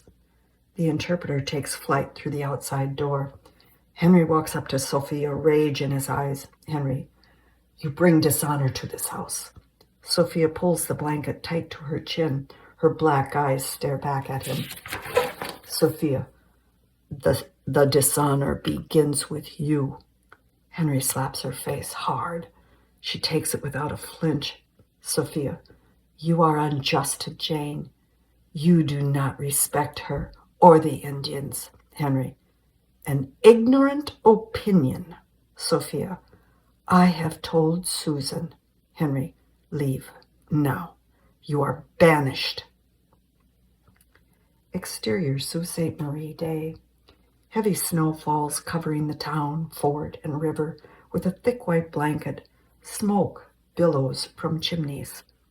Heavy-footed snowshoes trudge through virgin snow, accompanied with laborious breathing. In the remoteness, Elmwood welcomes like an oasis. Interior Elmwood Indian Agency day. Henry writes at the desk. A weary, worn Tanner warms himself by a blazing fire as he eats. Jane pours tea. Tanner, miigwich, bamawawa gisakwe. Jane, no, shashawabines. Perplexed, Henry turns to Jane. Jane, it is his Indian name, the Falcon. Henry, that will be all, Jane. Meekly, Jane retreats, shuts the door. Henry Jones Tanner warms himself by the fire, grandstands. Henry, I sent for you to discuss employment. However, I'm at a fiscal disadvantage. We were promised $40,000, yet received only $25,000. The new budget is far less. We may need to close the substation at La Pointe. If so, George Johnston will return as interpreter. Tanner. What is my worth to you? Henry. More than I can pay. Tanner helps himself to more food. Tanner. Reverend Bingham gives lodging for services. My Martha now reads and writes. But there is no pay until I prove to be Christian character. I need money for food. Henry sits. Ponty nestles into his lap. Henry. And I need information to plan an expedition to the interior. An hour a day. In return, rations at Fort Brady. That's the best I can do. Tanner studies Henry through sad eyes, hangs his head. Tanner. I have debt to your brother. Henry. Eventually, Washington will increase the budget. There will be opportunity. Tanner. I take your job. Henry. Good. We start tomorrow. Henry sits back, very pleased with himself. Tanner eats. Henry, voiceover. I transcribed every word he uttered. They became my own. Research and Observations by Henry Schoolcraft. Interior Henry's study, Washington, 1864 day. Henry lies in bed, lost in the past, filled with regret.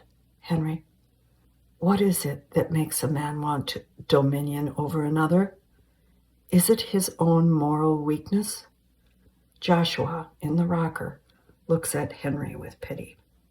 Without warning, the Falcon hits the window with a loud thud. Henry screams. Joshua flies to the window, searches the landscape. Henry pulls the covers over his head. Henry, it's Tanner. He has come for retribution, to tear me apart with his talons, peck out my eyes. Joshua pulls the curtains shut. The room darkens. Joshua, enough, Henry. I will indulge you no longer. Henry holds his head, groans with pain. Henry, it is the time of reckoning. Joshua sits on the bed next to Henry, fatherly. Joshua, you're torturing yourself. Henry, perhaps to equal the torture I inflicted on Tanner. Joshua, I'm sending for your doctor. He'll change your medication. You're going to be all right, Henry. Relieved, Henry lapses into his pillow and closes his eyes. Interior mansion foyer. Moments later. Addie helps Joshua with his coat. Mary wrings her hands. Joshua, let me know how he is in the morning. Mary, please wait until the doctor arrives. I don't want to be alone with him. He pauses at the door, looks back at Henry's study. Joshua, you are not alone. Addie is here. The two women exchange bewildered glances. Interior Henry's study, moments later. Henry lies in bed, eyes closed. His chest rises and falls. The fire burns. The creak of the rocker startles him. Henry, you came back. Henry waits. Silence. Henry, you have come back to witness the annihilation of Henry Schoolcraft's legacy. Only the creak of the chair answers him. Henry, Lippincott, are you there? Smiles, eyes closed. Your silence is well placed, for all the words now belong to me. Dissolve 2. Exterior Sault Ste. Marie, 1830 day. The falls are a solid mass of ice. The river frozen. Houses nearly buried in snow. Henry, voiceover. Severity of climate, howling wilderness, and every inconvenience possible. It was a favorable place to promote God's incarnation, Jesus Christ, who sacrificed himself for human salvation. In such a place, those who promised salvation had power. Exterior Baptist Mission Church, same. Snow buries a small church and school. Snowshoes line a path to the entry. Voices sing a hymn. In a pen, sled dogs bark. Henry, 37, struggles through the snow to the door. Title, Winter, 1830. Interior Baptist Mission Church, continuous. White men, Indians, and mixed blood in song fill the benches. Jane, pregnant, Janie on her lap, Susan with her youngest Anna, 15, sit in the front row with Dr. Edwin James. A huge burning hearth warms the room. On the altar, Reverend Bingham stands center, Charlotte and John Tanner to one side. Henry hurriedly slides next to Jane. He brushes snow off his coat, stops when he sees Tanner at the altar. The song ends. Charlotte translates as Reverend Bingham speaks. Reverend Bingham. Brothers and sisters in Jesus Christ. Translation. We thank Miss Charlotte for generously speaking God's words to our Ojibwe members. In answer to our prayers, a permanent translator has been found. God has sent us John Tanner. Translation. John will join us at service and Bible study. Let us rejoice and welcome him. Tanner reverently bows. Translations as Reverend Bingham speaks. Reverend Bingham. In thanksgiving, I will read from John, chapter 4, verse 7 through 12. Let us love one another, because love is of God.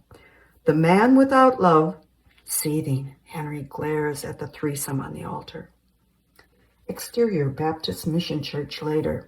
Parishioners file out into winter, trudge through snow to snowshoes, horse-drawn sleighs, and dog sleds. Reverend Bingham bids his members goodbye from the front step. Near a woodpile, Tanner swings an axe with his good arm, splitting wood. Tanner's daughters and Sophia, bundled beyond recognition, assist him. Interior Baptist Mission Church, continuous. Alone in the church, Henry peers out the window at Tanner. Reverend Bingham closes the front door and sits next to him. Reverend Bingham. I am honored with your attendance. Henry. The Lord wanted me to see your injustice. You engaged Charlotte's services and now have disgraced her. Reverend Bingham. Miss Charlotte agreed to translate when convenient, without compensation. Henry. And you have hired Tanner, a heathen? Has he proven his Christian character? Head down, Sophia inconspicuously enters with an armload of wood, unloads it by the hearth. Reverend Bingham. He is verbally qualified, and I will baptize him when he demonstrates his Christian knowledge. Henry. Tanner is under my employment. Reverend Bingham. He is willing to do God's work for $2.50 a week. We await the Baptist Board's sanction. Henry. God's word sold to the highest bidder? Anger flashes between them. Sophia approaches Reverend Bingham. Sophia. The fire in your home has been tended. Reverend Bingham. Thank you, Sophia. Henry stares in disbelief, rage. Sophia's black eyes stare back at him unscathed. She leaves. Henry. You misapply the government school annuity by admitting worthless vagabonds and Indian runaways? Reverend Bingham. Sophie is in need, as is Tanner. Henry. The Office of Indian Affairs pays you to cooperate with my agency. Considering your improper use of funds, I will recommend they grant me a countersign on expenditures. Reverend Bingham. Let us pray on that, Henry. Reverend Bingham turns his back, kneels at the altar. Henry charges out of the church. Exterior Elmwood House day. A choking thick fog clouds the winter view. Light from the second-story window blurs. Jane's blood-curdling scream echoes. Interior Elmwood Indian Agency, same. Henry sits at the desk, scribbles his name on a paper. Tanner, across from him, uncomfortably eyes the open doorway. Henry. Susan and the doctors are with her. Giving birth take Jane hours. Tanner. A push on the back eases pain. Henry hands Tanner the paper. Another scream is heard. Henry, pay is 2 daily rations, $1 a day and $9 a month for rent. A written contract seems immaterial since you cannot read it. Tanner, Dr. Edwin will read it to me. Tanner tucks the paper in his pocket. Henry, you are not to believe any of Sophia's evil lies about my family, nor Bingham's subversive manipulation. Tanner, Reverend Bingham promises baptism for my services. Henry, I demand complete allegiance. Janie, with a barking Ponty, runs past Tanner to Henry. Janie, Nimbaba, it's a brother. Interior Henry and Jane's bedroom moments later.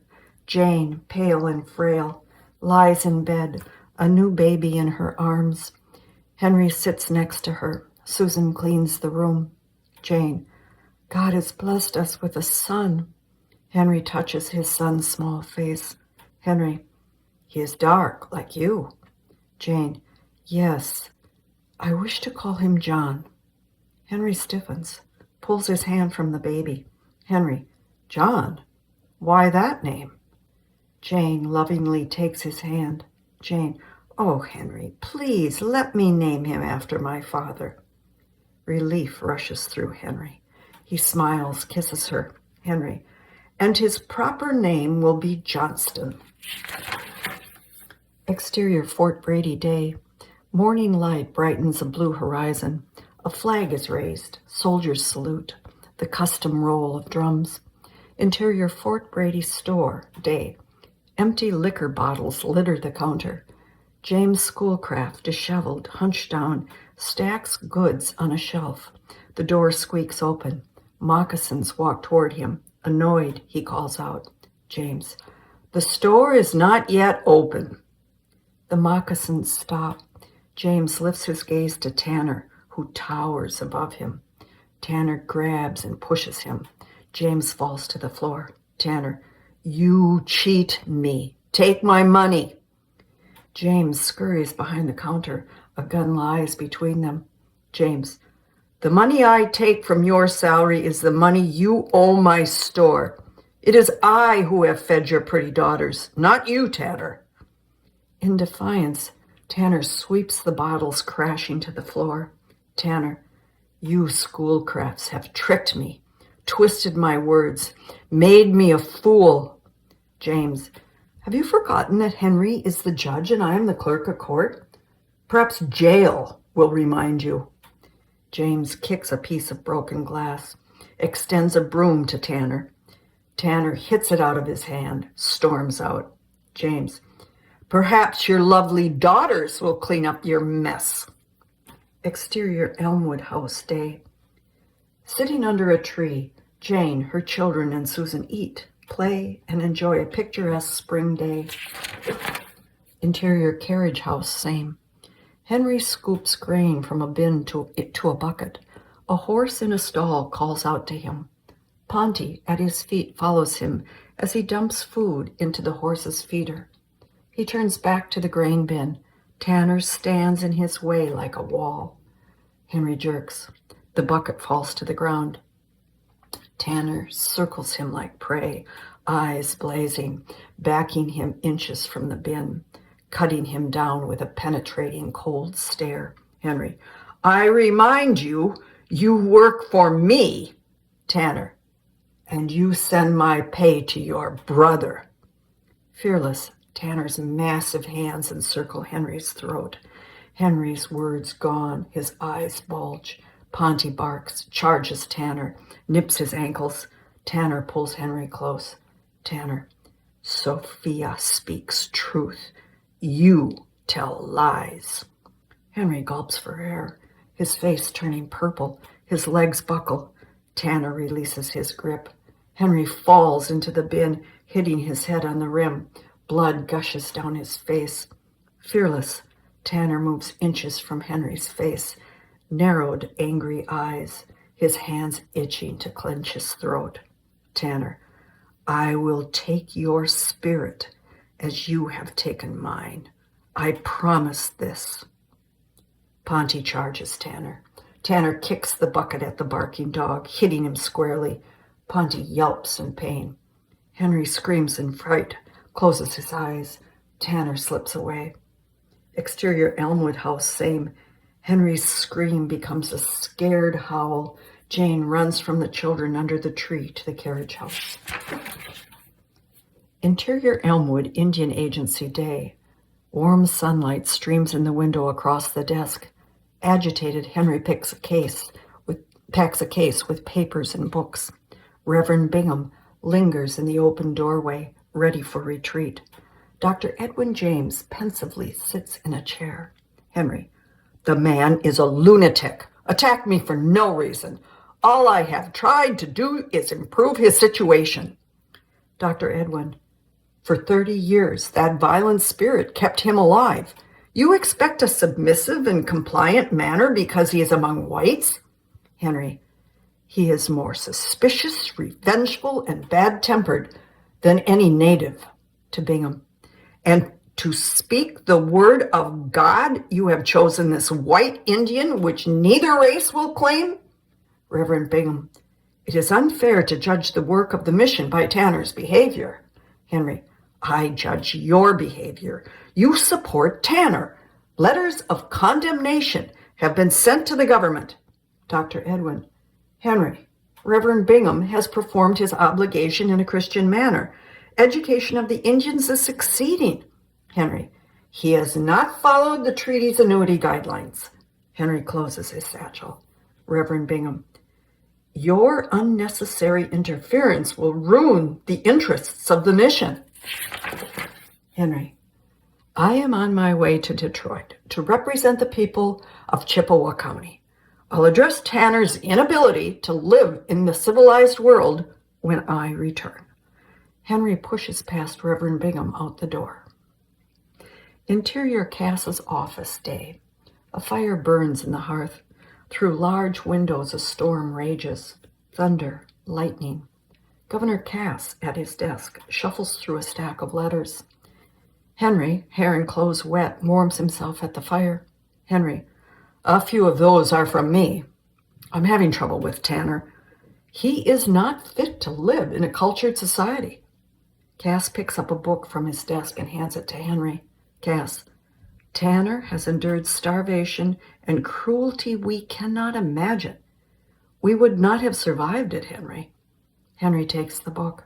The title, Narrative of the Captivity and Adventures of John Tanner During 30 Years' Residence Among the Indians, fills the page. His hands shake. Cass, it has also been published in Europe. He is an American hero. Henry opens the book. The picture taken by the New York photographer of Tanner dressed in finery stares back at him. Cass, President Jackson has signed the Indian Removal Act into law. Land treaties are looming. There could be war. You will need a competent interpreter. Tanner is the best. Henry scans the page. Henry, did he write of the Mississippi, the great river? Cass shuffles through his memory. Cass, not that I recall. Read the book. You will concur with my respect. Henry claps the book shut. Henry, a new president may honor our proposal and fund an excursion into the interior. Cass, I've submitted it. The hostility between the Sioux and Ojibwe is the government's main concern. They've got to stop killing each other. Henry, the expedition could certainly have more than one objective. Cass, we need mineral samples from Lake Superior, and the Indians must be inoculated for smallpox. If approved, you will have a doctor on your canoe. Henry, get the money. I will find the source of the Mississippi. A massive bolt of lightning ignites the sky. The men twist toward the window. Thunder growls. Exterior, Detroit City Hall day. Rain pours down. People under umbrellas scramble up the steps. Title, May 1830. Interior City Hall continuous. A room of 13 attentive, serious-looking men dressed in formal clothing congregate around an enormous table piled with papers and books. Henry stands poised at the head. Henry: I am honored to serve the territory of Michigan with such shrewd, grave, and common-sense gentlemen. I promised my constituents moral courage and independent political sense. I have squared my concerns of pursuing right instead of expedience.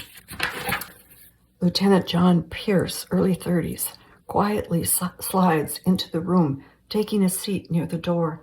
Henry nods to him. Henry: You have rewarded me and appointed me chairman of the expenditures. I come to you today to right a wrong, to give a mixed-blood girl a future free of oppression. I seek just legislation. Insert. Exterior Baptist Mission Day. Sun shines on fresh green spring leaves, fruit trees bloom, children play, Reverend Bingham plants a garden. Mary, 9, and Martha Tanner, 18, hang clothes on a clothesline. John Tanner Jr. giggles as he runs between the clothes. Henry, voiceover: The child is Martha Tanner. Her father, John Tanner, was captured and raised by Indians. This feral life has left his mind morose, suspicious, and revengeful, savage in feelings, reasonings, and philosophy of life. His wife has fled from his brutality. The sheriff carries a gun. He approaches the 3 children at the clothesline.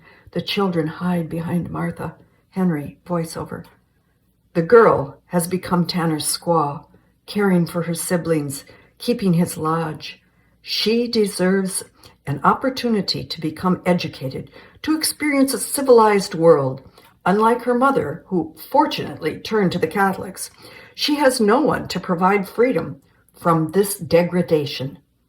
The sheriff talks, hands Martha a sheet of paper. Martha and Mary search the words on the page for understanding. The sheriff kneels on one knee and speaks to John Jr. The boy shakes his head, clings to Martha's leg, and cries. The sheriff grabs Martha's arm and pulls her toward the road. She shakes loose, holds her younger brother, kisses him. Henry, voiceover: I beseech this legislative council to save this child and empower the sheriff of Chippewa County the authority to remove Martha Tanner from the custody of her father. Mary pulls the boy into her arms. John buries his face in her hair, cries, calls for Martha. Martha leaves with the sheriff. Reverend Bingham runs to stop them. The sheriff hands him the paper and keeps going. They huddle together as the sheriff takes Martha away. Return to scene. The empathetic 13 men absorb Henry's words. Henry, noble at the head of the table, gestures to the uniformed Lieutenant John Pierce in the back of the room. Henry: Lieutenant John Pierce and his wife have agreed to take the child in at the garrison and raise her Catholic like her mother. The lieutenant nods to the men in agreement. Henry: To ensure their safety, I request that our deliberations remain unrecorded, but the law must contain verbiage that any threat of John Tanner to injure Martha Tanner or any persons with whom she may be placed be punishable by fine and imprisonment at the discretion of the court. The room is silent. The men exchange glances of grave concern. Henry: We have been given an opportunity to save a life and a soul. Exterior, Sault Ste. Marie, day. The late summer sun blazes through hot, hazy air. The village bustles with activity. Soldiers repair canoes, clean guns, care for horses. Indians in scant attire spear and net fish in the rocky rapids. Teepees line the shore. Indian women dry fish and meat over open fires. Children chase and play. At the dock, focused on a steamer offshore, Dr. Edwin James, Reverend Bingham, and James Schoolcraft, all of serious mood, stand shoulder to shoulder. Henry sits between 2 soldiers as they paddle a canoe toward shore. Henry waves. At water's edge, Janie jumps up and down with glee. Janie, Nimbaba, I miss you.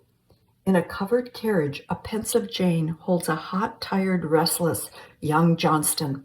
Jane, Nimbaba is home. Give him a happy smile, Daga. The canoe touches the sandy shore. Henry jumps out. Janie runs to his open arms. He twirls her. Janie, I can spell my name. Jan. Henry looks past her. The three men stare down at him. James Schoolcraft hurries to him. James, Tanner purchased ammunition. He swears he will kill you. Henry, obviously, he has not succeeded. Henry sets Janie down, nudges her to the carriage. Henry, sit with your mother. I will only be a moment. James ushers Janie away. Soldiers load Henry's bags. Henry approaches Reverend Bingham and Dr. Edwin James. Henry, a warm welcome on a fine day. Reverend Bingham thrusts a letter at Henry. Reverend Bingham, the Baptist Board has informed me of your venomous words. Judging Sophia is not my duty, it is God's. Henry, correct. You are replaceable. You are not God. Reverend Bingham, nor are you and your agency. Henry, my agency enforces the laws and treaties of the United States. Dr. Edwin, treaties and laws that you are a vain mockery of those they claim to protect, pregnant with injustice and cruelty, one-sided negotiation and reciprocity. Henry to Dr. Edwin, if publishing a book and translating the Bible has suddenly made you an expert on Indian matters and morals, Washington is where your words belong. Henry pushes past Reverend Bingham toward the carriage, Dr. Edwin James on his heels. Dr. Edwin, what you have done to Tanner is inhumane. Henry, what happens to Tanner is his own undoing. I enforce the law. Dr. Edwin, expect to receive a list of queries relating to the legitimate conduct of your agency. Henry turns to the doctor with defiance. Henry, how dare you accost me in front of my children? Dr. Edwin, at least you are with them. That's more than you allowed Tanner. The doctor storms off. James whispers in Henry's ear. James, Tanner is on a steamer to Detroit. Henry, failure to fulfill responsibilities of his employment. Conduct and language grossly disrespectful. Those are cause for his dismissal. Henry gets in the carriage next to numb Jane, a screaming Johnston, and an eager-eyed Janie. Janie, I can spell Schoolcraft. S-C-H-O. Henry boils with anger. Interior Cass's office night. A rifle rests against a wall by a burning hearth. Through a window, a full moon lights a black sky. Cass, voiceover. Dear Henry, Tanner has come to my doorstep. He supposes I have stolen his daughter from him and withheld payment for his work at your agency. In a chair, Tanner, in a blanket, hunched, a broken man. Tanner, with money from my book, I come to your door to seek Martha, a daughter of honor. Don't take her from me. My family is more dear to me than my own life. Cass sits across from him with a sick look on his face. Cass, a law was passed. I have spoken with Martha. She is pleased in her new environment. She wishes to stay. Tanner, a law to strip me of my child and throw me down in the dust? I have done my best to please Agent Schoolcraft, work for no money, and I must be baptized before Reverend Bingham's God will pay me for my words. Tears slip from his eyes. Tanner, if my children suffer, it is because of these men. If you cannot help me, then I must ask Father President to get my family out of these men's hands. Cass, the President cannot improve your situation. Return to Sault Ste. Marie. Make peace with the Schoolcrafts and Reverend Bingham. Promise to do well. I will help you. Tanner lifts his head, eyes filled with sad understanding. Cass extends his hand. Tanner reluctantly grabs his wrist.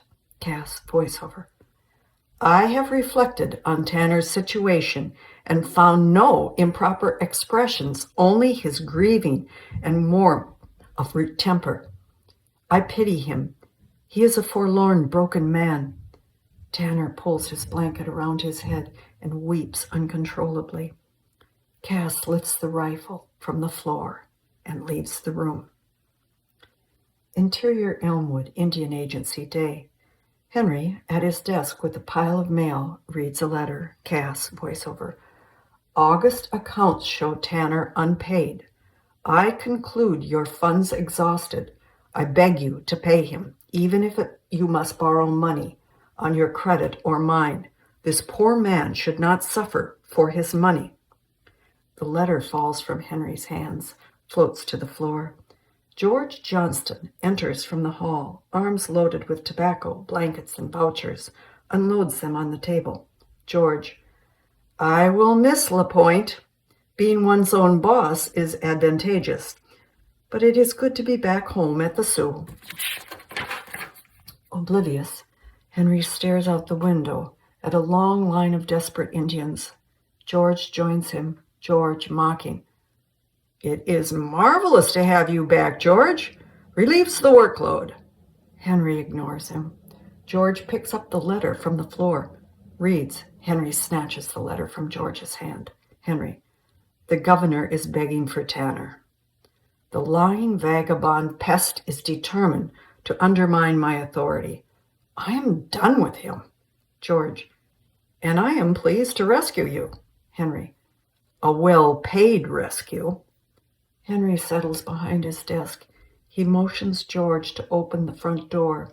George swings the door wide. A small boy extends a letter to George.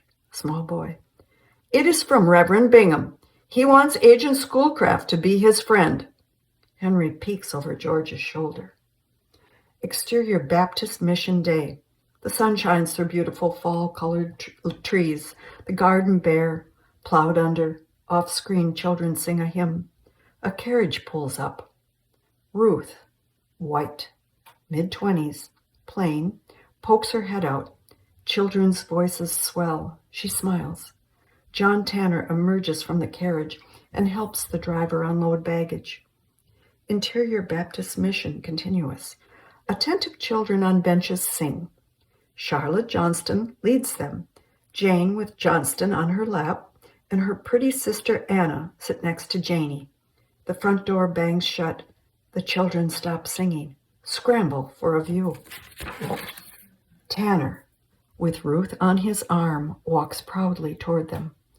John Tanner Jr. runs to his father, wraps around his legs. Mary follows, bows her head to Ruth. John Jr.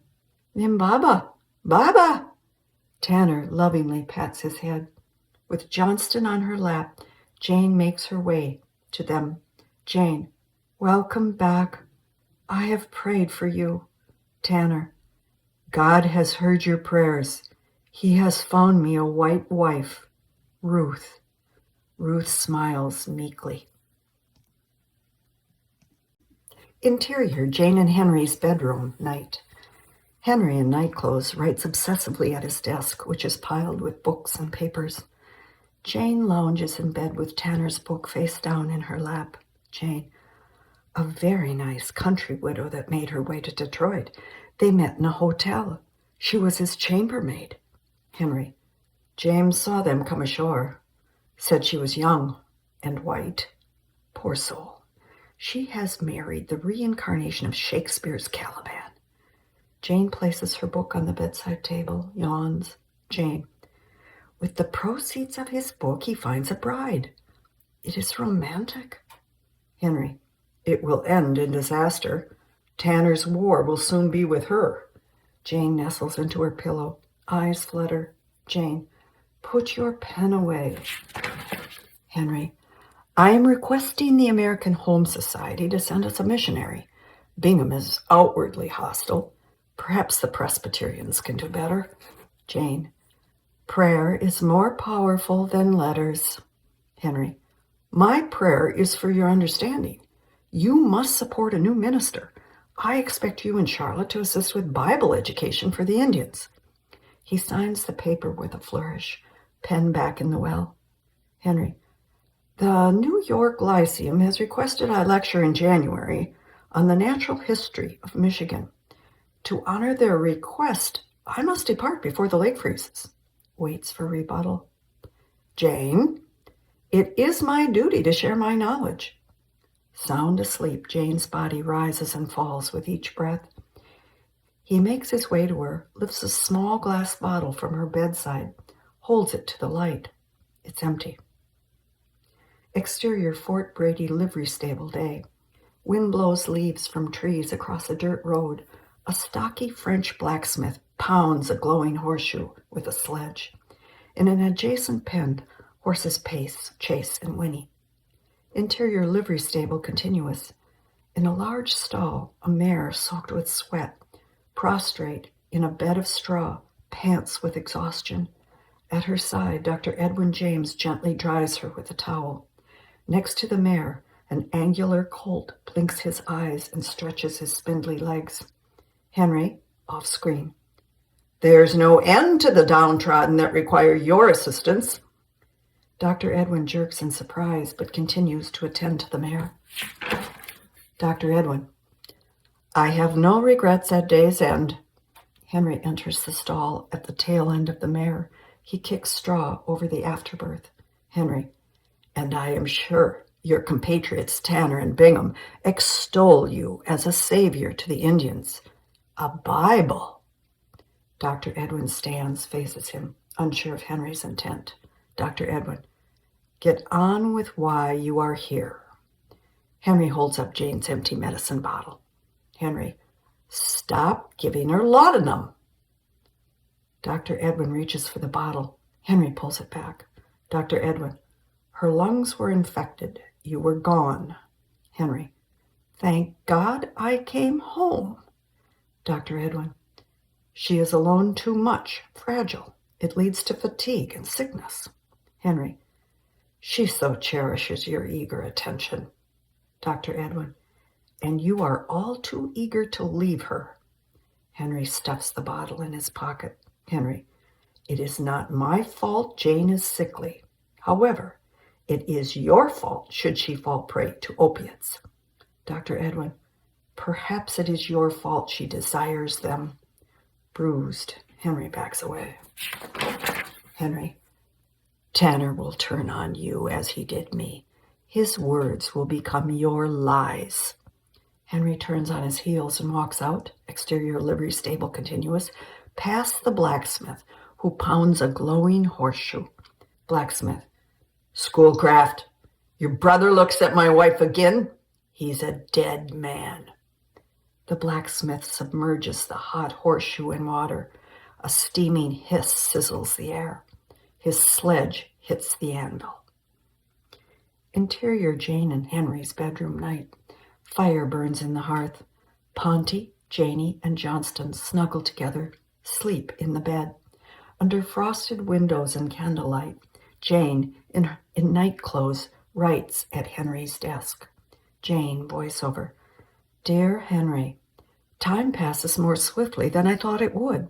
Friends favor me with their company. I wish it had been possible for you to bring along a good girl who speaks English. Interior Lyceum Lecture Hall, day. On a stage, Henry, at a podium front and center, in a well-tailored suit, faces a crowded audience. Next to him, a table filled with animal and vegetation specimens. Title, New York City, January 1813. Slightly nervous, he reads his notes, gaining confidence. Henry. It is with utmost honor I accept the Executive Committee's offer to educate the American scientific character in the natural history of Michigan. I have carefully prepared this report and offer you years of research and a collection of artifacts on the subject that I am devoted to and perhaps understand better than anyone else. His eyes look up to the audience, absorbed with his words. Henry, the Lyceum has chosen to publish my findings based on unquestionable merit. So with great pride, I present to you this historic address. Series of shots. Henry lectures with passion to an attentive audience. Jane, voiceover. An unforeseen event has befallen your brother James. In a moment of passion, he stabbed a man at a French ball. Though close to death, the doctor has confirmed the victim's survival. The audience claps enthusiastically, stands. Henry, in his glory, shakes hands with impressed people. Jane, voiceover. Despite his embarrassment, James has accepted my invitation to a quiet social evening. Henry stands regally at his table of specimens, an explosion of light from a camera. End series of shots. Exterior Elmwood House night.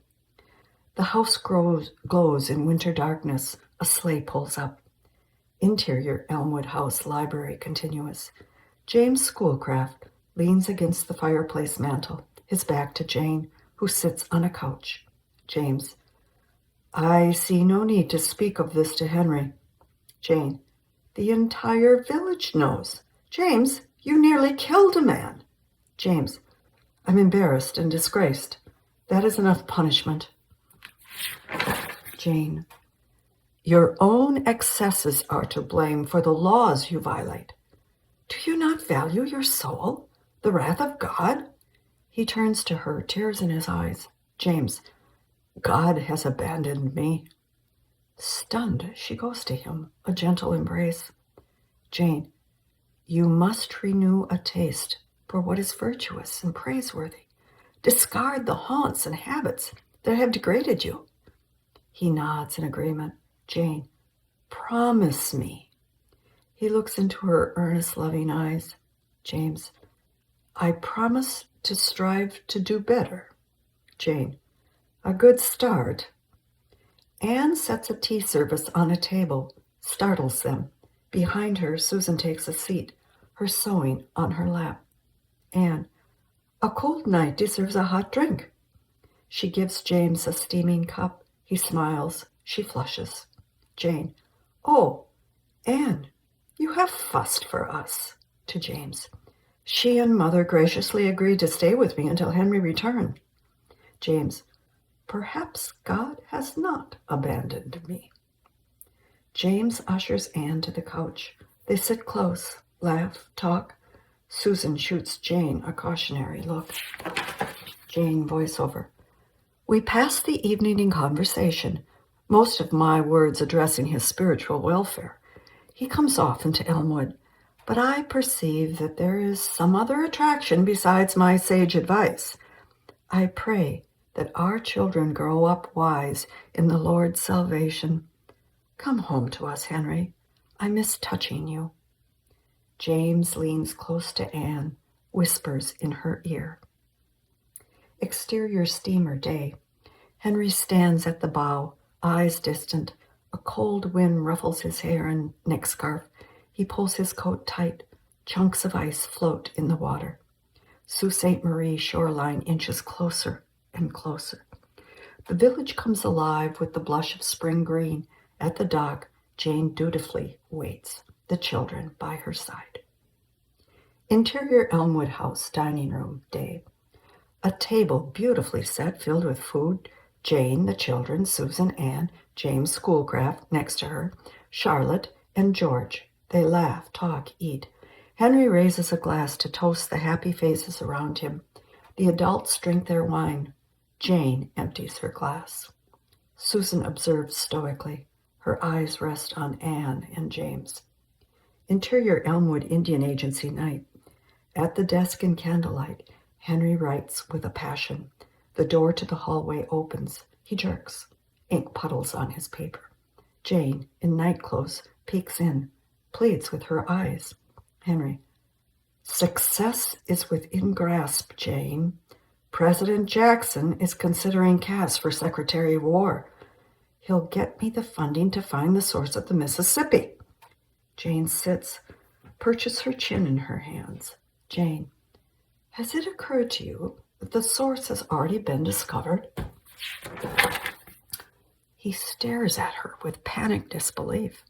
Jane, or do Indian eyes see differently than white eyes? Her gaze is steady. He looks away with indignation. Henry, the question is demeaning. A knock from the outside door cuts the moment. At the open door, Henry stands like stone. Henry, so you've finally come to kill me.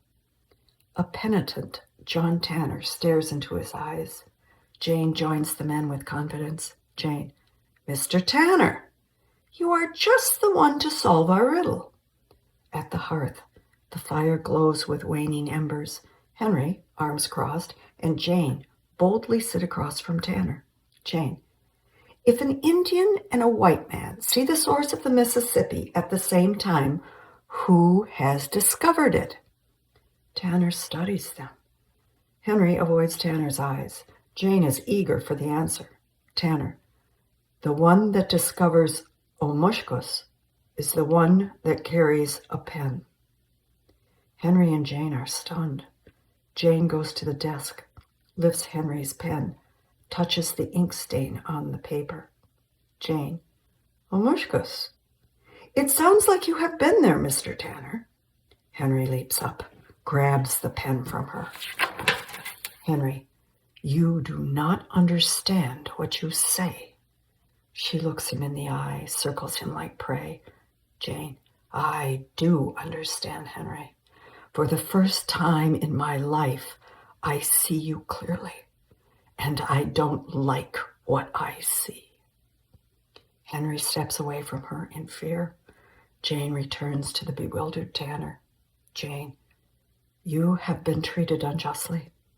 The terror you inflicted upon my family is forgiven. I wish you well. Good night, Mr. Tanner. Jane disappears by the way of the hallway. Henry sits behind the desk. Henry, once again, you are a disruption.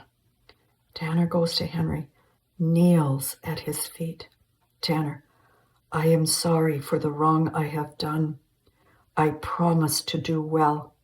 Henry, pleading will not change that I have no work nor money for you. Tanner, the Baptist Board received your letter. They will not pay me. They believe me unfit for their God. Henry, I have reported the facts. Henry puts his feet under the desk, shuffles papers. Tanner bows in submission. Tanner, my wife is ready to birth our child. We must have our own lodge. Reverend Bingham cannot help us. I will be loyal to you. I give my word. Henry, your word is not worth much to me. Tanner, it is all I have. Henry, then you have nothing. Tanner lifts his face like a beseeching child. Tanner, your need to dominate me is not necessary. Henry stands towering above the kneeling Tanner. Henry, the town whispers of your exaggerated survival, calls you the old liar, stories to obtain pity. Your book disgraces you. Tanner, I have spoken the truth. Henry, then perhaps the good doctor did not write it. Confusion floods Tanner's face. He rises, towering above Henry, leans in close, tears running down his face. Tanner, give us this day our daily bread, and forgive us our trespasses. Incensed, Henry pushes him back. Henry, only the Lord hears the Lord's prayer. Henry finds his feet, pushes a compliant Tanner out the door. Henry slams the door, quaking with anger. A hand touches Henry's shoulder. He gasps in fright. Susan, in night clothes, gray hair flowing, speaks in English. Susan, there is no need to destroy a man who destroys himself. Henry stares at his mother-in-law in disbelief. Exterior, St. Mary's River Day. Under a blazing midday summer sun, the land blooms with color. Blue water, green trees, flowers, the American flag. Soldiers, wives, children, Indians, and townspeople gather on the riverbank. Mary Tanner holds a baby in her arms. John Jr. stands next to her. Lining the shore, Tanner, Ruth, and two young earnest soldiers face Reverend Bingham. He lifts his arms in prayer. They bow their heads. Reverend Porter, voiceover. Dear Mr. Schoolcraft, I am a graduate of Princeton Theological Seminary. If you approve of me, I agree to your frontier position. The group on the shore holds hands and follows Reverend Bingham into the water. Reverend Porter, voiceover. Enclosed you will find a letter of recommendation stating my favorable manner and deportment. One by one, Reverend Bingham submerges and blesses his new Christians. Reverend Porter, voiceover. Do you request my presence fall or spring? How much can you raise for my support? What will be my peculiar trials?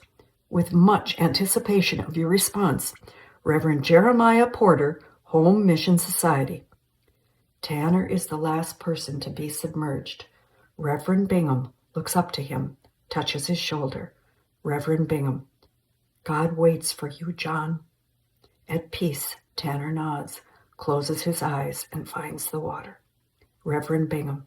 I baptize you, John Tanner, in the name of the Father, and of the Son, and of the Holy Spirit.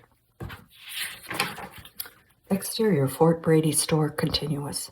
Henry watches the baptism from the steps, a sick look. A scream of pain comes from the store. Henry hurries in. Interior Fort Brady store continuous. Seated on a chair, James Schoolcraft sucks whiskey from a bottle. A large gash on his leg oozes blood. Dr. Edwin James examines the wound. He pulls medicine and bandages from his black bag. Henry. Drunk. In the middle of the day. James. For medicinal purposes. Henry. I'm no fool. You anesthetized the leg before you hurt it. Dr. Edwin. Shaming him will not stop him. James takes another swig. Henry looks to the river. Henry. It's a pity the good doctor is missing the baptismal circus according to Bingham. Dr. Edwin stitches the gash. James hollers in pain. Dr. Edwin. Your ridicule is misplaced. Tanner has worked tirelessly with the children, traveled to Indian encampments, bringing God's words in their own tongue. Henry. His motive is lodging, not love of Jesus Christ. Dr. Edwin. Your words deceive. Dr. Edwin pulls a stitch tight. James moans. Henry. I heard he threatened to kill you. Dr. Edwin. You are to blame. A man of honor responds when he is cheated out of wages and then called a liar. We have settled our differences. Henry. It's quite hypocritical that he be allowed to reek of sin yet speak God's words. And Bingham allows this. Dr. Edwin pushes past Henry, hands full of blood. Dr. Edwin. I will plead Tanner's case to the Baptist Board when I present our Ojibwe New Testament. They will understand his worth and will pay him. Henry. His worth? They must understand his danger. Our citizens are not safe. Dr. Edwin. The same could be said about your brother. Dr. Edwin submerges his hands in a bucket. The water turns red. Exterior, Mackinac Island Day. From the water, gray snow clouds cluster on the horizon. Barren brown trees and grass expose the fort and village. Title, November, 1831. Reverend Jeremiah Porter, 25, a lean man with an eager, honest face, ineptly paddles a canoe filled with goods and equipment, including a sack marked U.S. Post. Two broad-shouldered voyageurs, and in front of him and a black soldier behind, muscle the canoe forward through choppy water. Reverend Porter turns back to the island. The lighthouse, high on a precipice, disappears. Snow falls. They paddle into the thick of it. Exterior Elmwood House night. A thin layer of snow reflects light from a full moon. Reverend Bingham hurries up the walk to the front door. Interior Elmwood House Library continuous. Wrapped in a blanket and holding a cup of steaming tea, Reverend Jeremiah Porter sits as close as possible to a roaring fire.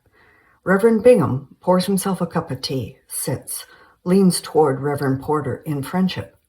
Reverend Porter: I felt perfectly safe. I wish the same could be said for the degraded Indians that rushed us calling whiskey, whiskey. Reverend Bingham: We've made great progress. Not a drop is sold at the garrison, and the New Testament has been translated. Money will be raised for publication. Reverend Porter bows his head in relief and prayer. Reverend Porter: We must unite our efforts, for the gospel opens the heart. Reverend Bingham gives the young man a fatherly embrace. With Ponty at his heels, Henry, with a fistful of letters in heavy outerwear, covered in snow, barges into the room. Henry: I have secured a meeting room at the fort to hold prayer and Bible classes. He stops short when he sees Reverend Bingham. Henry to Porter: I see the Baptists have seduced you. Reverend Bingham: Reverend Porter requested an introduction. Jane sent for me. Reverend Porter: Praise God, I have found a Christian brother. Reverend Bingham stands, awkward in the moment. Reverend Bingham: I must prepare services. Reverend Porter: I pray God make this a garden and we his faithful laborers. Reverend Bingham gives a nervous nod and hurries out. Henry drops the mail on a table, strips off wet clothes and heads for the fire. Henry: I have brought you to this immoral frontier to labor for the propagation of truth, something that has been sorely lacking. Reverend Porter: Where vice abounds, grace shall much more abound. Henry turns to him, nodding approval. Henry: Soldiers have shown interest in Christian instruction. This will be the base of your church. Henry sorts through the letters. Reverend Porter: The voyageurs report me as speaking French. I would like to do something for the Catholics, and my deepest desire is to hear the Indians sing and praise God in their own language. Henry: Our purpose is to elevate the tribes from barbarism to civilization to Christianity. Respect for their language is necessary, but for moral instruction they must learn English. Reverend Porter: Language is a stumbling block. Henry: Not at Elmwood. Henry rips open a letter, reads. Reverend Porter: God and I are indebted to you. Henry, disinterested, nods. Finally, a bit of good news. Interior Baptist Mission Church Day. An animal roasts on a spit in the large hearth. Title: March 1832. On the altar, children, including John Tanner Jr. and Mary Tanner, sing a Christian song in Ojibwe. Reverend Bingham, Reverend Porter, and John Tanner look on with pride. The benches are filled with soldiers and families, among them Susan, Charlotte, Anne, accompanied by James Schoolcraft, Henry, Jane, their children, Dr. Edwin James, Ruth Tanner, and her baby, and the 2 soldiers baptized with her. The children end their song, find their families. Reverend Bingham, with Reverend Porter at his side, address the parishioners. Tanner translates. Reverend Bingham: To end our day of prayer and fast, we have prepared a feast to celebrate God's blessings and your generosity. Reverend Porter: With combined efforts, including the Catholics, we have reached our goal of $300 to publish an Ojibwe New Testament. A joyous murmur passes through the crowd. Reverend Bingham: The children are eager. Let us eat. People rise and socialize. Children laugh, clap, and gather around the roasting meat. Reverend Bingham and Reverend Porter descend into the congregation. A group gathers to congratulate Dr. Edwin James. Henry sulks on a bench. He glances at Ruth, baby in her arms, smiling. talking with two soldiers with a flirty casualness. Tanner on the altar, pleasing looks at Ruth, his wife. Henry joins him and his focus of interest.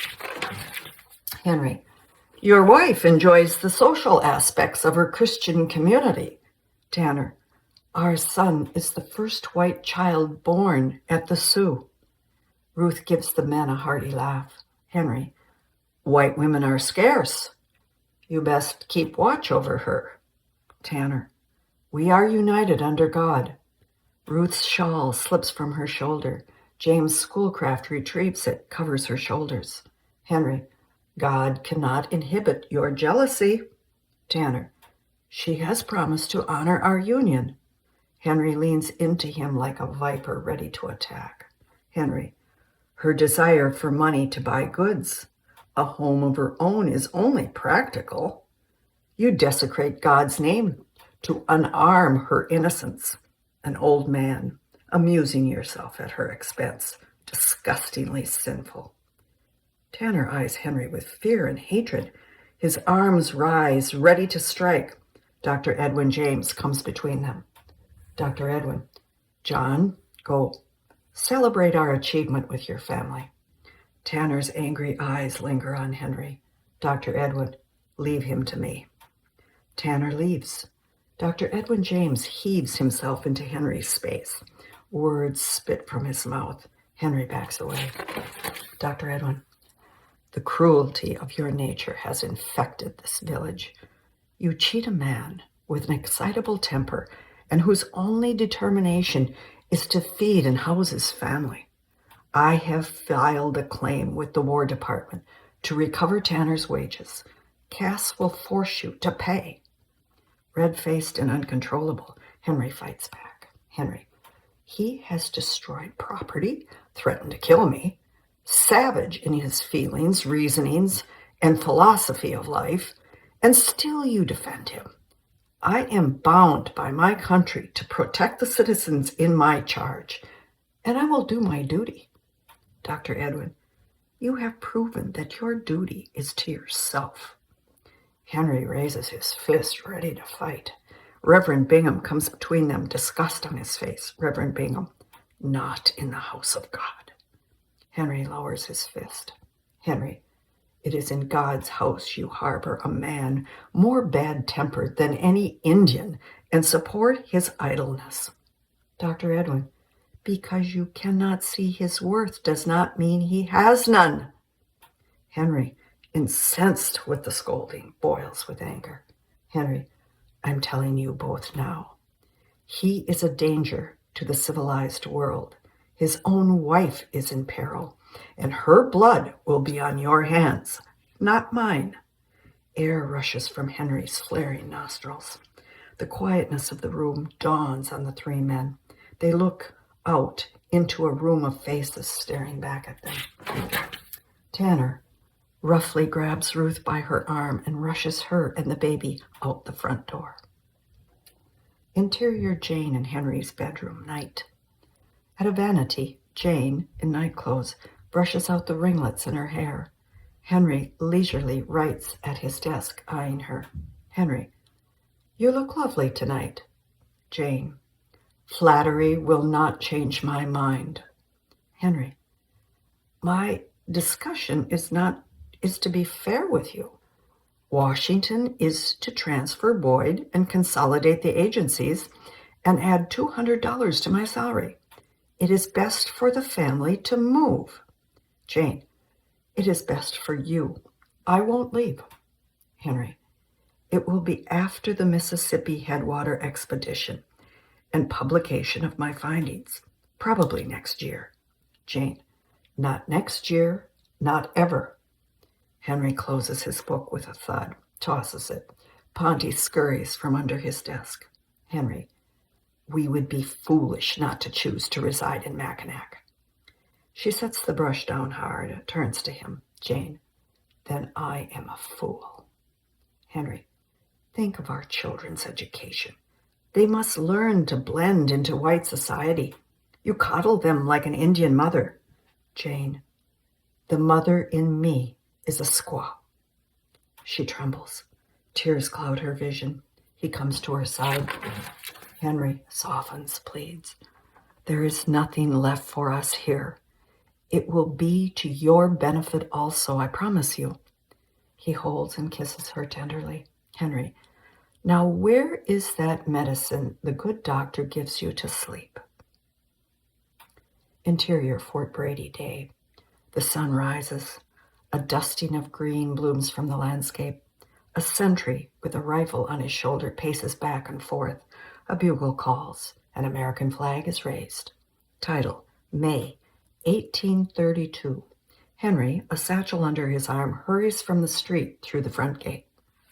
Exterior riverbank continuous. Fort Brady, perched on a bluff, overlooks the St. Mary River. A steamer waits in the water for passengers. On shore, the semblance of a mob, including several soldiers, gather at the dock with loaded waiting canoes. Reverend Abel Bingham hurriedly escorts Tanner's wife, Ruth, baby in her arms, toward the mob. Ruth, he will come for the baby. Reverend Bingham, he has no way to find you.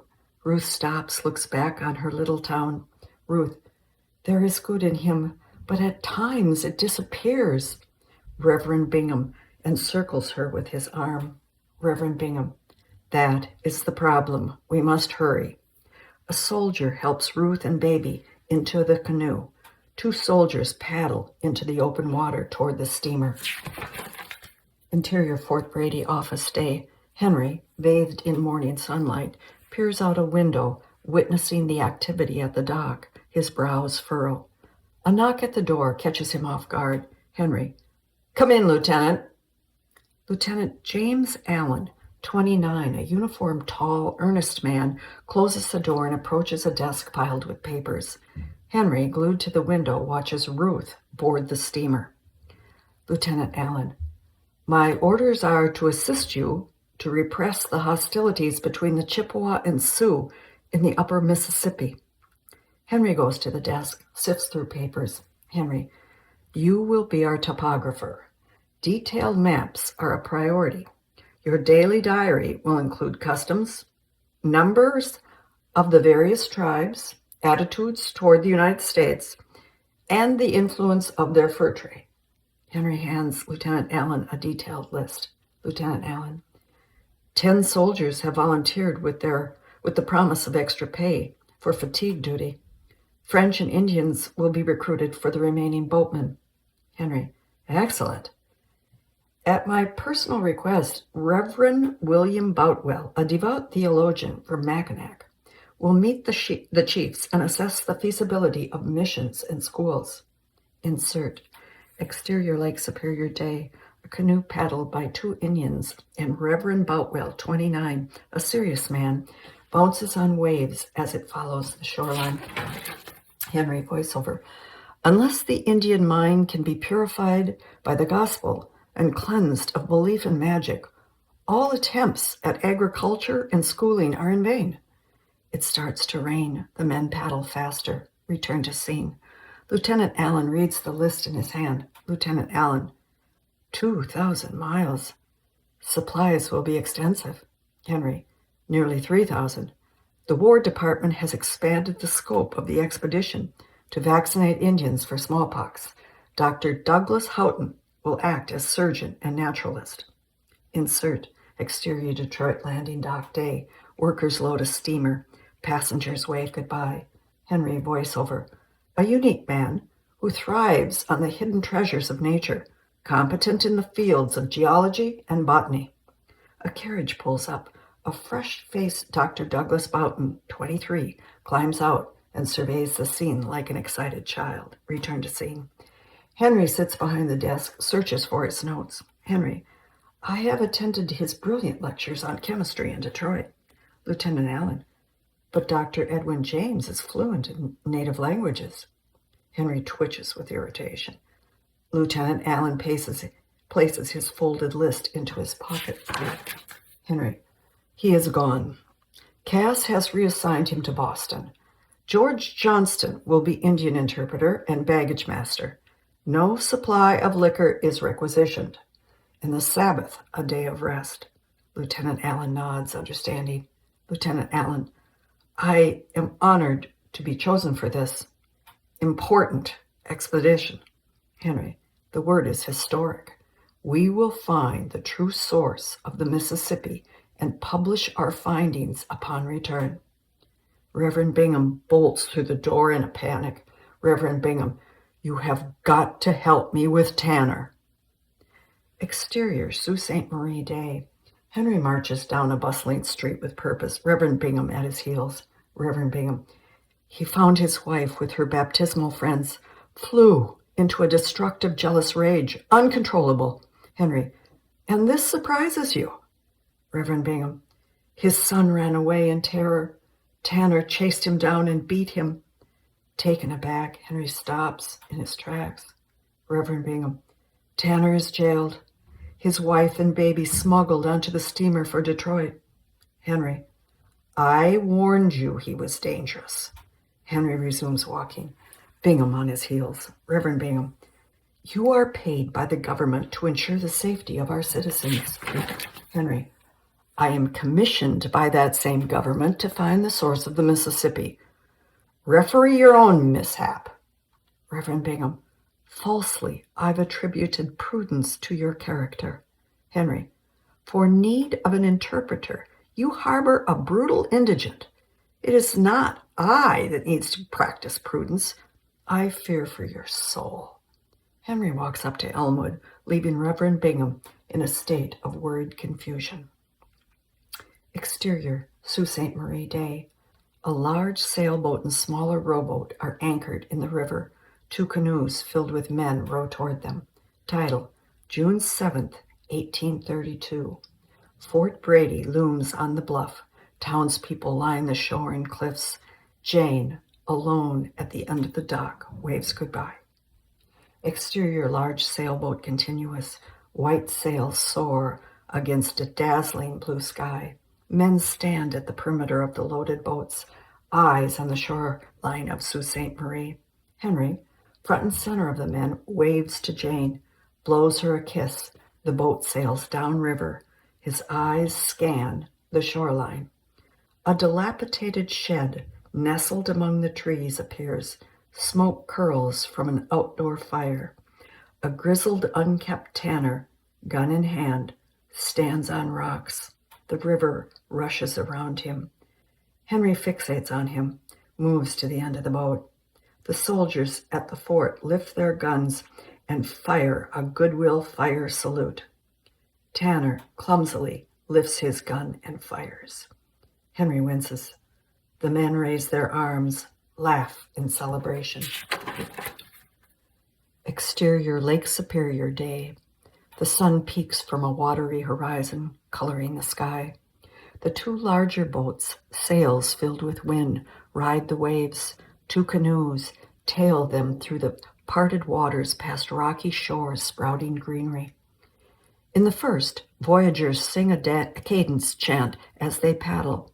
In the second, Lieutenant Allen leads his men with rhythmic strokes. With a sextant to his eye, Lieutenant Allen, surrounded by dazzling blue, gazes to the sky, then scribbles numbers. Series of shots. A pickaxe splinters samples from a rocky ledge. Dr. Houghton and Lieutenant Allen examine and gather specimens. A windy Sunday day, Henry walks a beach picking shells. A gunshot. Thousands of gulls take flight. Hands steal eggs from a nest. Voyagers wash clothes at the shore. Others throw quat, iron bars, in fun between clothes spread flat to dry. A campfire burns in the blackness of night. A gutted shell of a huge turtle rocks in the wind near piles of fish bones. Around the fire, Henry, Dr. Houghton, Reverend Boutwell, and Lieutenant Allen write in their journals. Lieutenant Allen draws intricate maps of rivers and islands with names and latitude. In foggy, dim morning light, deer drink at the shore next to canoes, small tents pitched on elevated ground behind them. Sails sway in the wind of the larger boat and anchored offshore. A lush green forest ringed with a sandy beach sprouts from a blue lake. Indians line the shore, eyes toward the water. Indian women and children mob Henry and George Johnston as they distribute blankets, sewing utensils, combs, and gifts. The upper arm of an Indian is pricked several times by a pronged, sharp needle. Dr. Houghton dips the needle into a vial of liquid. Another arm appears before him. Next to mounds of fur by a fire, an elderly brave sits cross-legged, smoking a pipe. Gifts of tobacco before him. He nods approval, then passes the pipe to Henry and George Johnston. Reverend Boutwell reads from a Bible. On one side a chief, George Johnston on the other. A handful of wide-eyed, attentive, painted Indians in breechcloth strain to comprehend. The sun lowers to the watery horizon. Drums beat, and series of shots. Exterior Lake Superior day. Canoes tail the two larger sailboats as they approach the mouth of a river. Traders and Indians with boats loaded with fur make their way out to the river into the massive lake. Title: Brule River, June 23, 1832. Indian families line the bank, eyeing the large sailboat and entourage heading for shore. The voyager's melodic cadence rises and falls with each stroke. The Indians fire guns into the air to welcome them. Exterior campsite night. Meat and fish roast over a campfire. The men of the expedition repair canoes, make camp. Drums beat, Indians sing. Fireside, Henry, Dr. Houghton, Reverend Boutwell, and Lieutenant Allen write in their journals. Henry, choose meat. George, choose meat on a bone. Henry, bark canoes will be used for our ascent in the interior. On land, portage collars to transport baggage. Lieutenant Allen, this practice is new to my men. Henry, the French and Indians will instruct them. By the time we reach the source, we will all be quite practiced. George looks up from his bone. George, Oza Windib from Cass Lake, Star Island, cornered me. He was on his way to find you at the agency. Henry, inform him we are headed in the opposite direction. Henry dips his quill in a jar of ink, continues writing. George, he is distinctive. An Agokwa. Henry searches memory. Agokwa. Oza Windib. Yellowhead. Henry's journal slips to the ground. Henry, does he have a blonde streak in his hair by his forehead? Exterior Indian camp day. A plethora of gifts, including bright fabric, covers the ground. Yellowhead, 65, in a squaw's tunic with flowing gray hair, a shock of white at his forehead, sits before the gifts. George, he has been to the source many times. Claims the Great Spirit has guided him to us. Henry, to lead us to the source? George nods. Yellowhead studies his reflection in a gift of a hand mirror. Men and women from his tribe crowd to see into the mirror. Yellowhead, Milawa da zi. The Indians laugh at Yellowhead. Henry leans to George. George, he tells them he is beautiful. Henry nods, his eyes transfixed on Yellowhead. Yellowhead fingers the fabric with great delight. Henry smiles back with pleasure and fear. He extends his hand in friendship. Yellowhead grabs it. His touch lingers. Yellowhead, Milawawa dizi. George turns to Henry, speaks with hesitation. George, he finds you beautiful. Henry's smile becomes a twitch. The Indians laugh. Exterior Lake Superior day. The rising sun sparkles off the waves. Gulls dive for fish. Birds of prey soar high above. The two larger boats, sails filled with wind, sail away. In the opposite direction, the men paddle canoes near the shoreline. The voyageurs' chant accompanies them. Indians follow, paddling canoes with ease and delight. Yellowhead, head high and proud, wears a tunic fashioned from his newly acquired fabric. Thunderclouds gather, larger and larger, darker and darker. The sun disappears. Thunder, lightning, rain. The lake and sky become a never-ending sea of gray.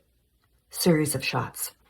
Cautiously, the canoes paddle through thick fog around black rocks that jut from swirling water.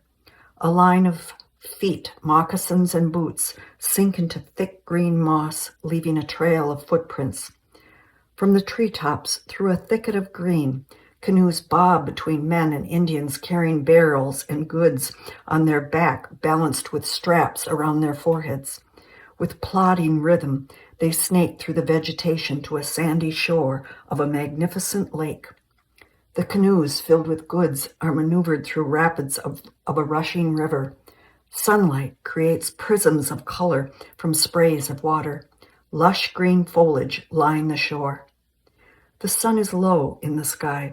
Exhausted, the white men in the canoes push forward with their paddles through tall reeds. Henry motions toward the shore. Lieutenant Allen examines the topography, measures latitude. A setting sun reflects beautiful colors onto a lake. A fire roars next to a heap of cleaned bones of cooked fish and fowl.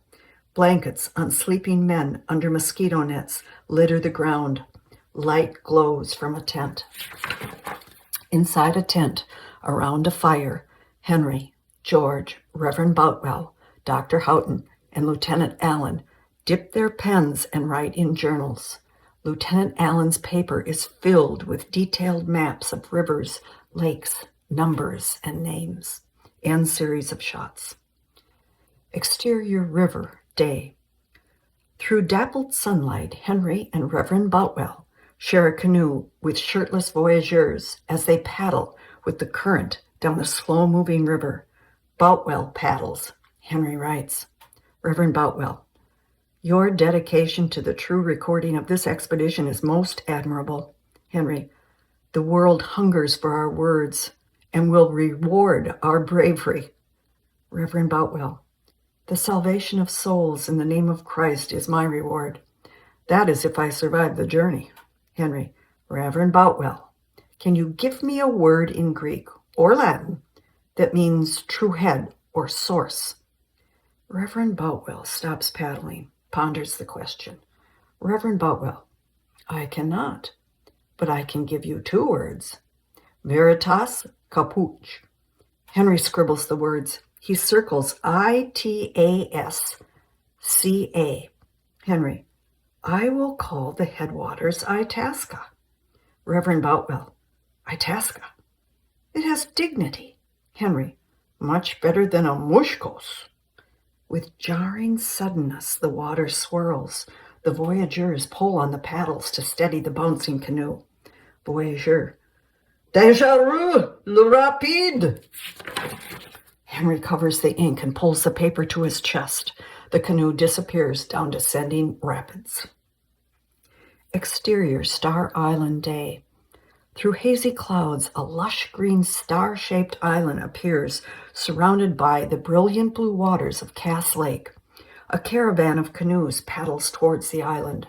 Title, Star Island, July 10th, 1832. Indian families line the shore, exchanging excited calls and welcoming gunshots to the approaching canoes. In the lead canoe, Yellowhead, proud in colorful dress, gestures magnanimously back to them. Exterior Indian camp night. A setting sun casts bouncing shadows across the graves as Indian girls perform a wild dance to drum beats. Sioux scalps on poles, decorated with feathers, flag in the wind. Onlookers sing and present a grieving widow with gifts. Reverend Boutwell, accompanied by soldiers, reads from his Bible. Dr. Houghton vaccinates a line of bare-armed Indians. Interior teepee continuous. Yellowhead indulges in a feast of vegetables, berries, fish, and meat. Henry, Lieutenant Allen, and George eat with him. George, Yellowhead offers small canoes to navigate the shallow rivers and long portages ahead.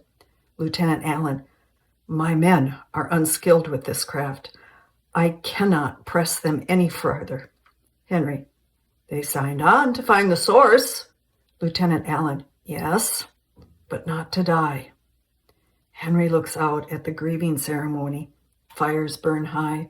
Henry, it will be the 5 of us, each with a Frenchman and an Indian.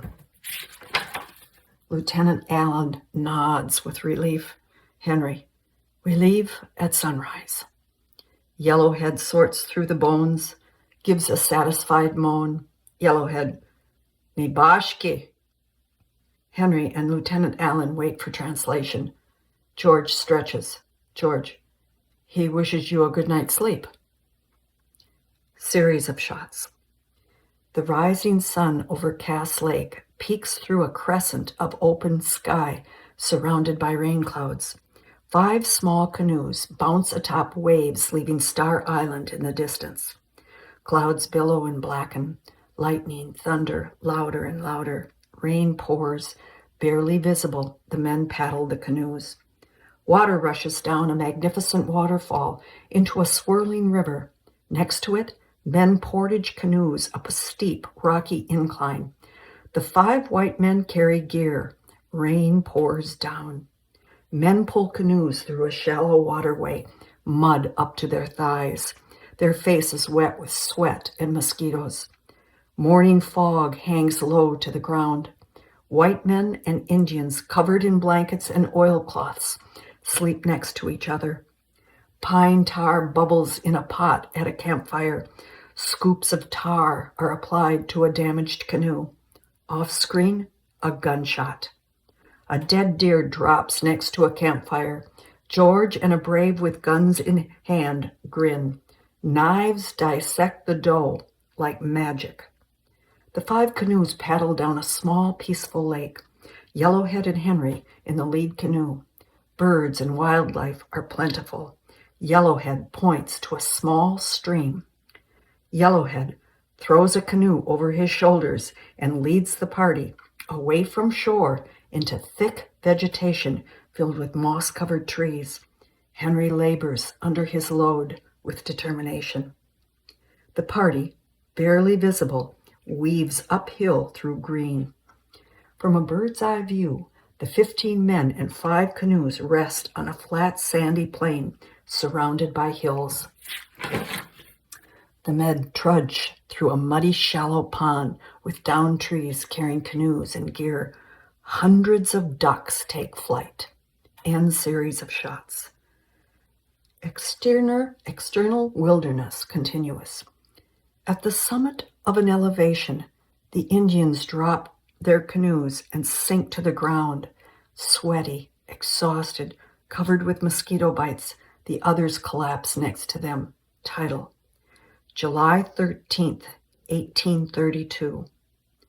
Yellowhead smiles at Henry. He points down a hill. Yellowhead, Omushkus. Henry looks at him in disbelief. Yellowhead nods. Henry stands, stumbles to the top, and peers down. A long lake glitters below. Tears tumble from his eyes. He stumbles down a long, winding slope, his legs weak and eager.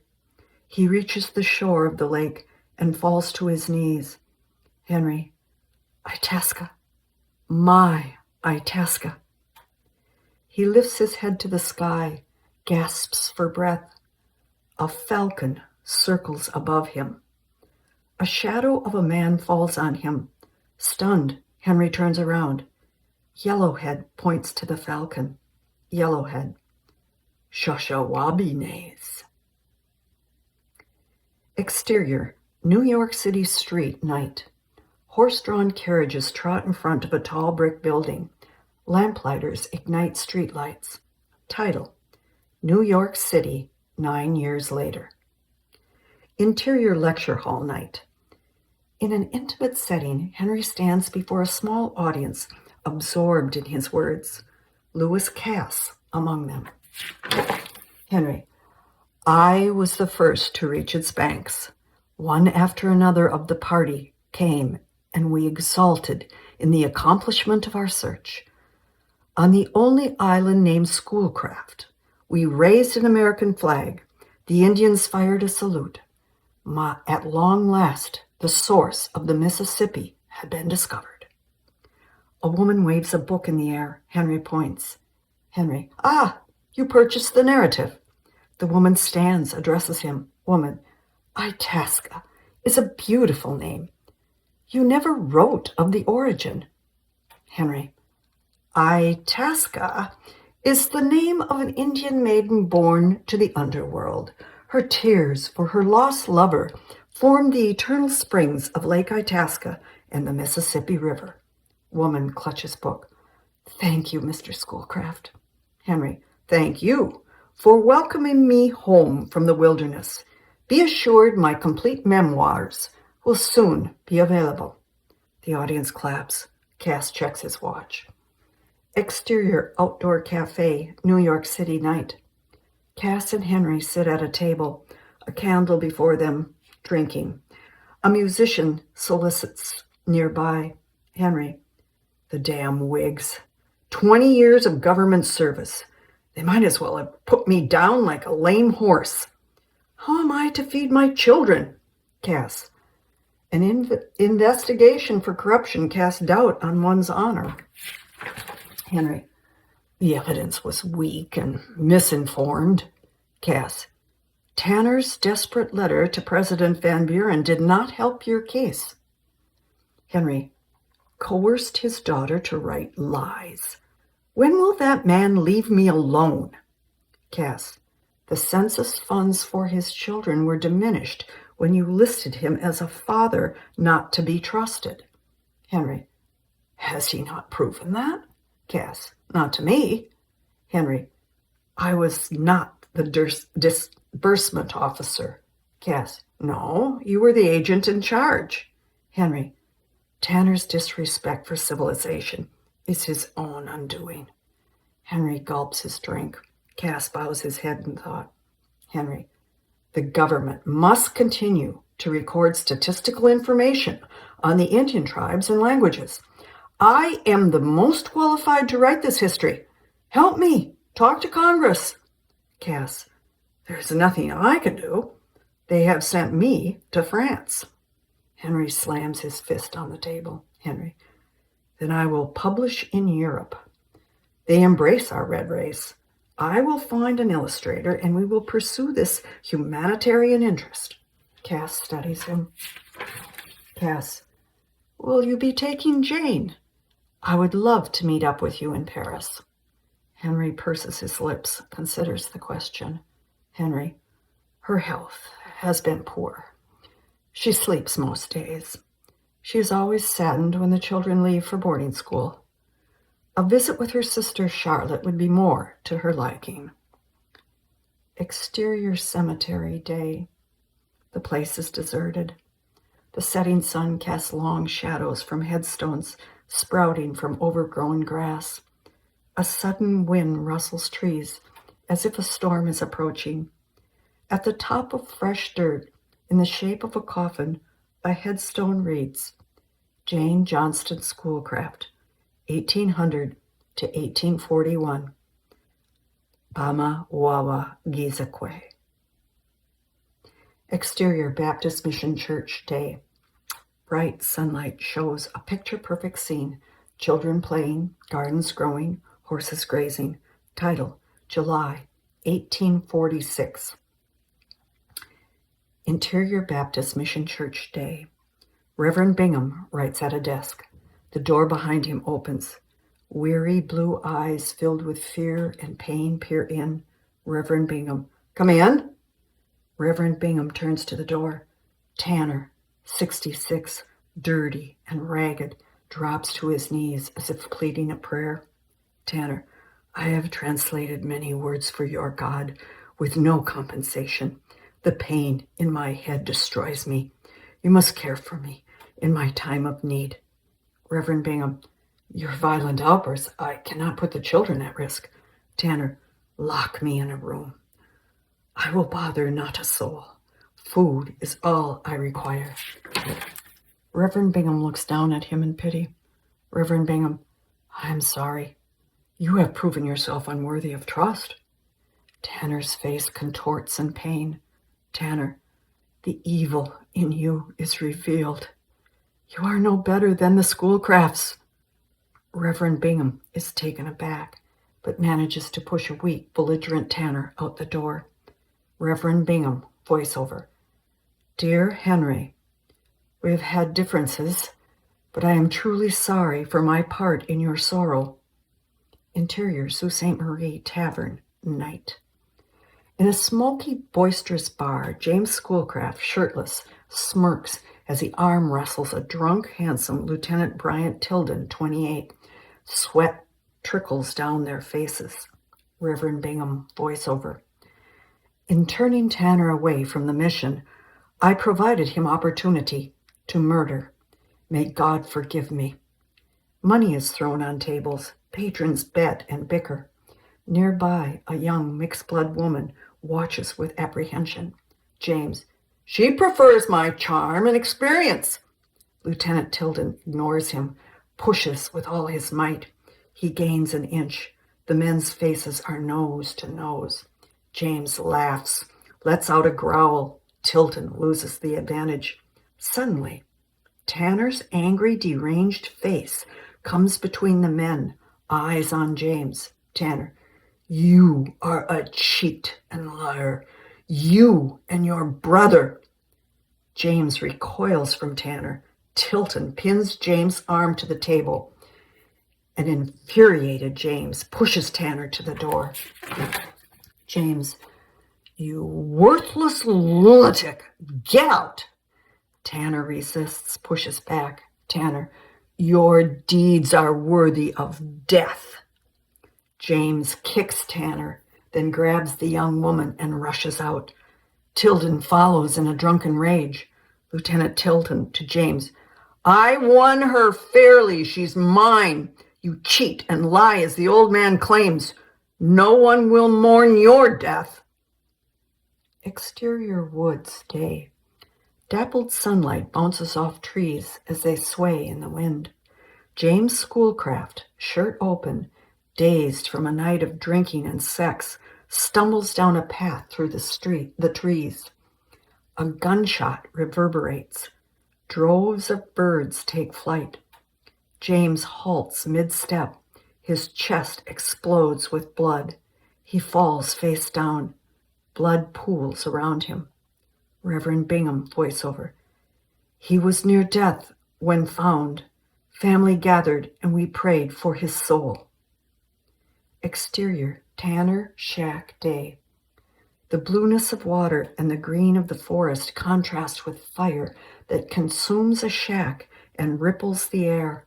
Tanner, gun in hand, disappears into the woods as if absorbed. Exterior woods, day. Led by Lieutenant Tilden, soldiers and townspeople accompanied with dogs search the woods. Reverend Bingham, voiceover. The entire town and fort search for Tanner to no avail. It is assumed he has disappeared for good. May God ease your sorrow. Interior, Henry's study, day. Henry reads Reverend Bingham's letter. His face reddens. A grunt of frustration catches in his throat. He crumbles the letter with his fist. Interior, Saints Peter and Paul Cathedral, day. The magnificent Byzantine arches and stained glass windows dwarf Martha Tanner, 44, in a Sisters of Loretto black habit and flowing white cape as she hurries down the long aisle of the empty church toward the sacristy. Title, Detroit, 13 years later.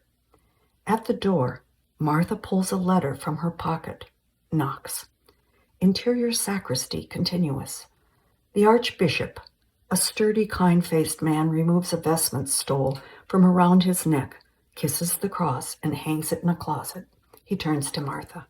Archbishop, how are your students in Mackinac doing, Sister Martha? He offers his hand. She kisses his ring. Sister Martha, they are eager for your next visit, Your Excellency. Martha fingers a letter, serious in her voice. Sister Martha, I wish to speak of another concern. At a table, Martha sits across from the Archbishop. He waits for her words, a bit worried. Sister Martha, many years ago, my father, John Tanner, was accused of killing James Schoolcraft in Sault Ste. Marie. She slides the letter addressed to Martha Tanner across the table to the Archbishop. Sister Martha, I received this letter from the wife of Lieutenant Tilden. On his deathbed, he confessed to the murder, claiming he killed in a jealous rage over a woman. My father is innocent. The Archbishop opens the letter, silently reads, Sister Martha, from my adolescence, I have carried a guilt for abandoning my father for a better existence. Now I can repay him. Archbishop, you cannot exonerate a man that has never been found.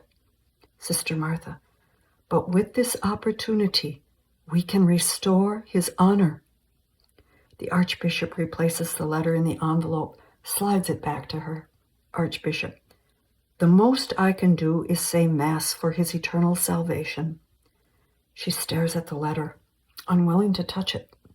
Sister Martha, and the most I can do is beseech your Excellency to find those in authority that will ensure history is recorded truthfully. She bows her head with reverence and leaves the room, the letter on the table. Exterior Schoolcraft Mansion, Washington, D.C. day. The white colonial and fall gardens are well maintained. Interior, Henry's study continuous. At a desk, Henry, a fit-looking 66, writes with concentration. Volumes of books, paper, and ink surround him. A young Raleigh sits in the rocking chair, chewing a bone. A fire burns in the hearth. Mary Schoolcraft enters through the open door and deposits the mail next to Henry. Mary, no word from the Library of Congress. However, the Archbishop of Detroit found you worthy of correspondence. Are we becoming Catholic? She laughs, heads out of the room. Henry lifts the Archbishop's letter from the stack, opens it. He unfolds a handwritten note. The envelope with Martha Tanner written on it falls out. Breath catches in his throat. Mary peeks her head back into him. Mary, don't forget, Joshua Lippincott for dinner, to celebrate. He gives her a numb nod. She disappears. He pushes away from the desk, shuts the door. He takes the letter to the window. With shaking hands, reads. Raleigh abandons his bone and watches. Henry's face turns ashen. He gazes out the window, frozen. The letter loosens from his grip, flutters into the hearth. The dying embers burst into flames. Interior, Henry's study, Washington, 1864 day. The dying embers in the hearth glow. Wind howls outside the window, accompanied by the sound of the creaking rocking chair. The dying Henry, propped in bed, eyes shut, drained of emotion. Henry, death reveals the reluctant truth. And I swear, I've told you everything. The final chapter. My publisher has become my confessor. Henry's chest rises and falls. Rocking chair creaks. Henry, promise me that the evil in my deeds will be made known. Restitution for salvation. Do this for me. It is the only hope for the eternal life of my soul. Lippincott, promise me. Henry's eyes flutter open, dart around the empty room. Henry, Lippincott? Raleigh, with the Falcon in his mouth, looks on from the rocker.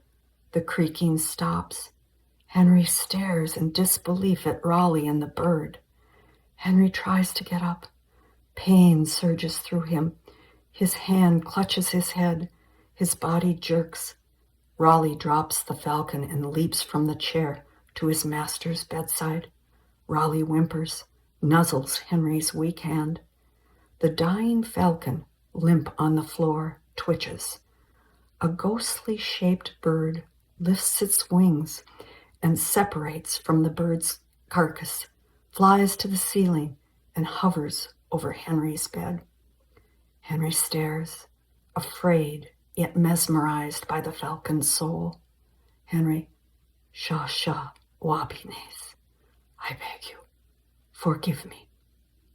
His face softens, almost a smile. Tears slide from the corners of his eyes as they glaze over with the stare of death. Raleigh licks Henry's tears, barks. Exterior Lake Itasca day. Sunlight sparkles off rippling waves. A canoe paddle slides into the water, takes deep. John Tanner, young and virile, exudes the dignity of a triumphant chief as he paddles a canoe toward a magnificent, iridescent orb of light hovering at the horizon. At the other end of the canoe, Henry, old and withered, attempts to match Tanner's prowess. With each stroke, Henry's transforms, becomes younger and stronger. As Tanner and Henry paddle, the iridescent orb comes closer and closer until the canoe is absorbed into its searing brilliance. Fade out. The end.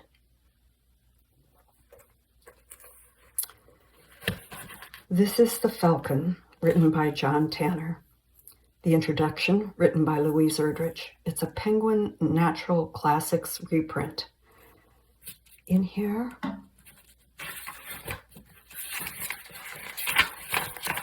is John Tanner's picture. Sha Wabines, the Falcon. And here is Henry Schoolcraft, credited with discovering the source of the Mississippi River.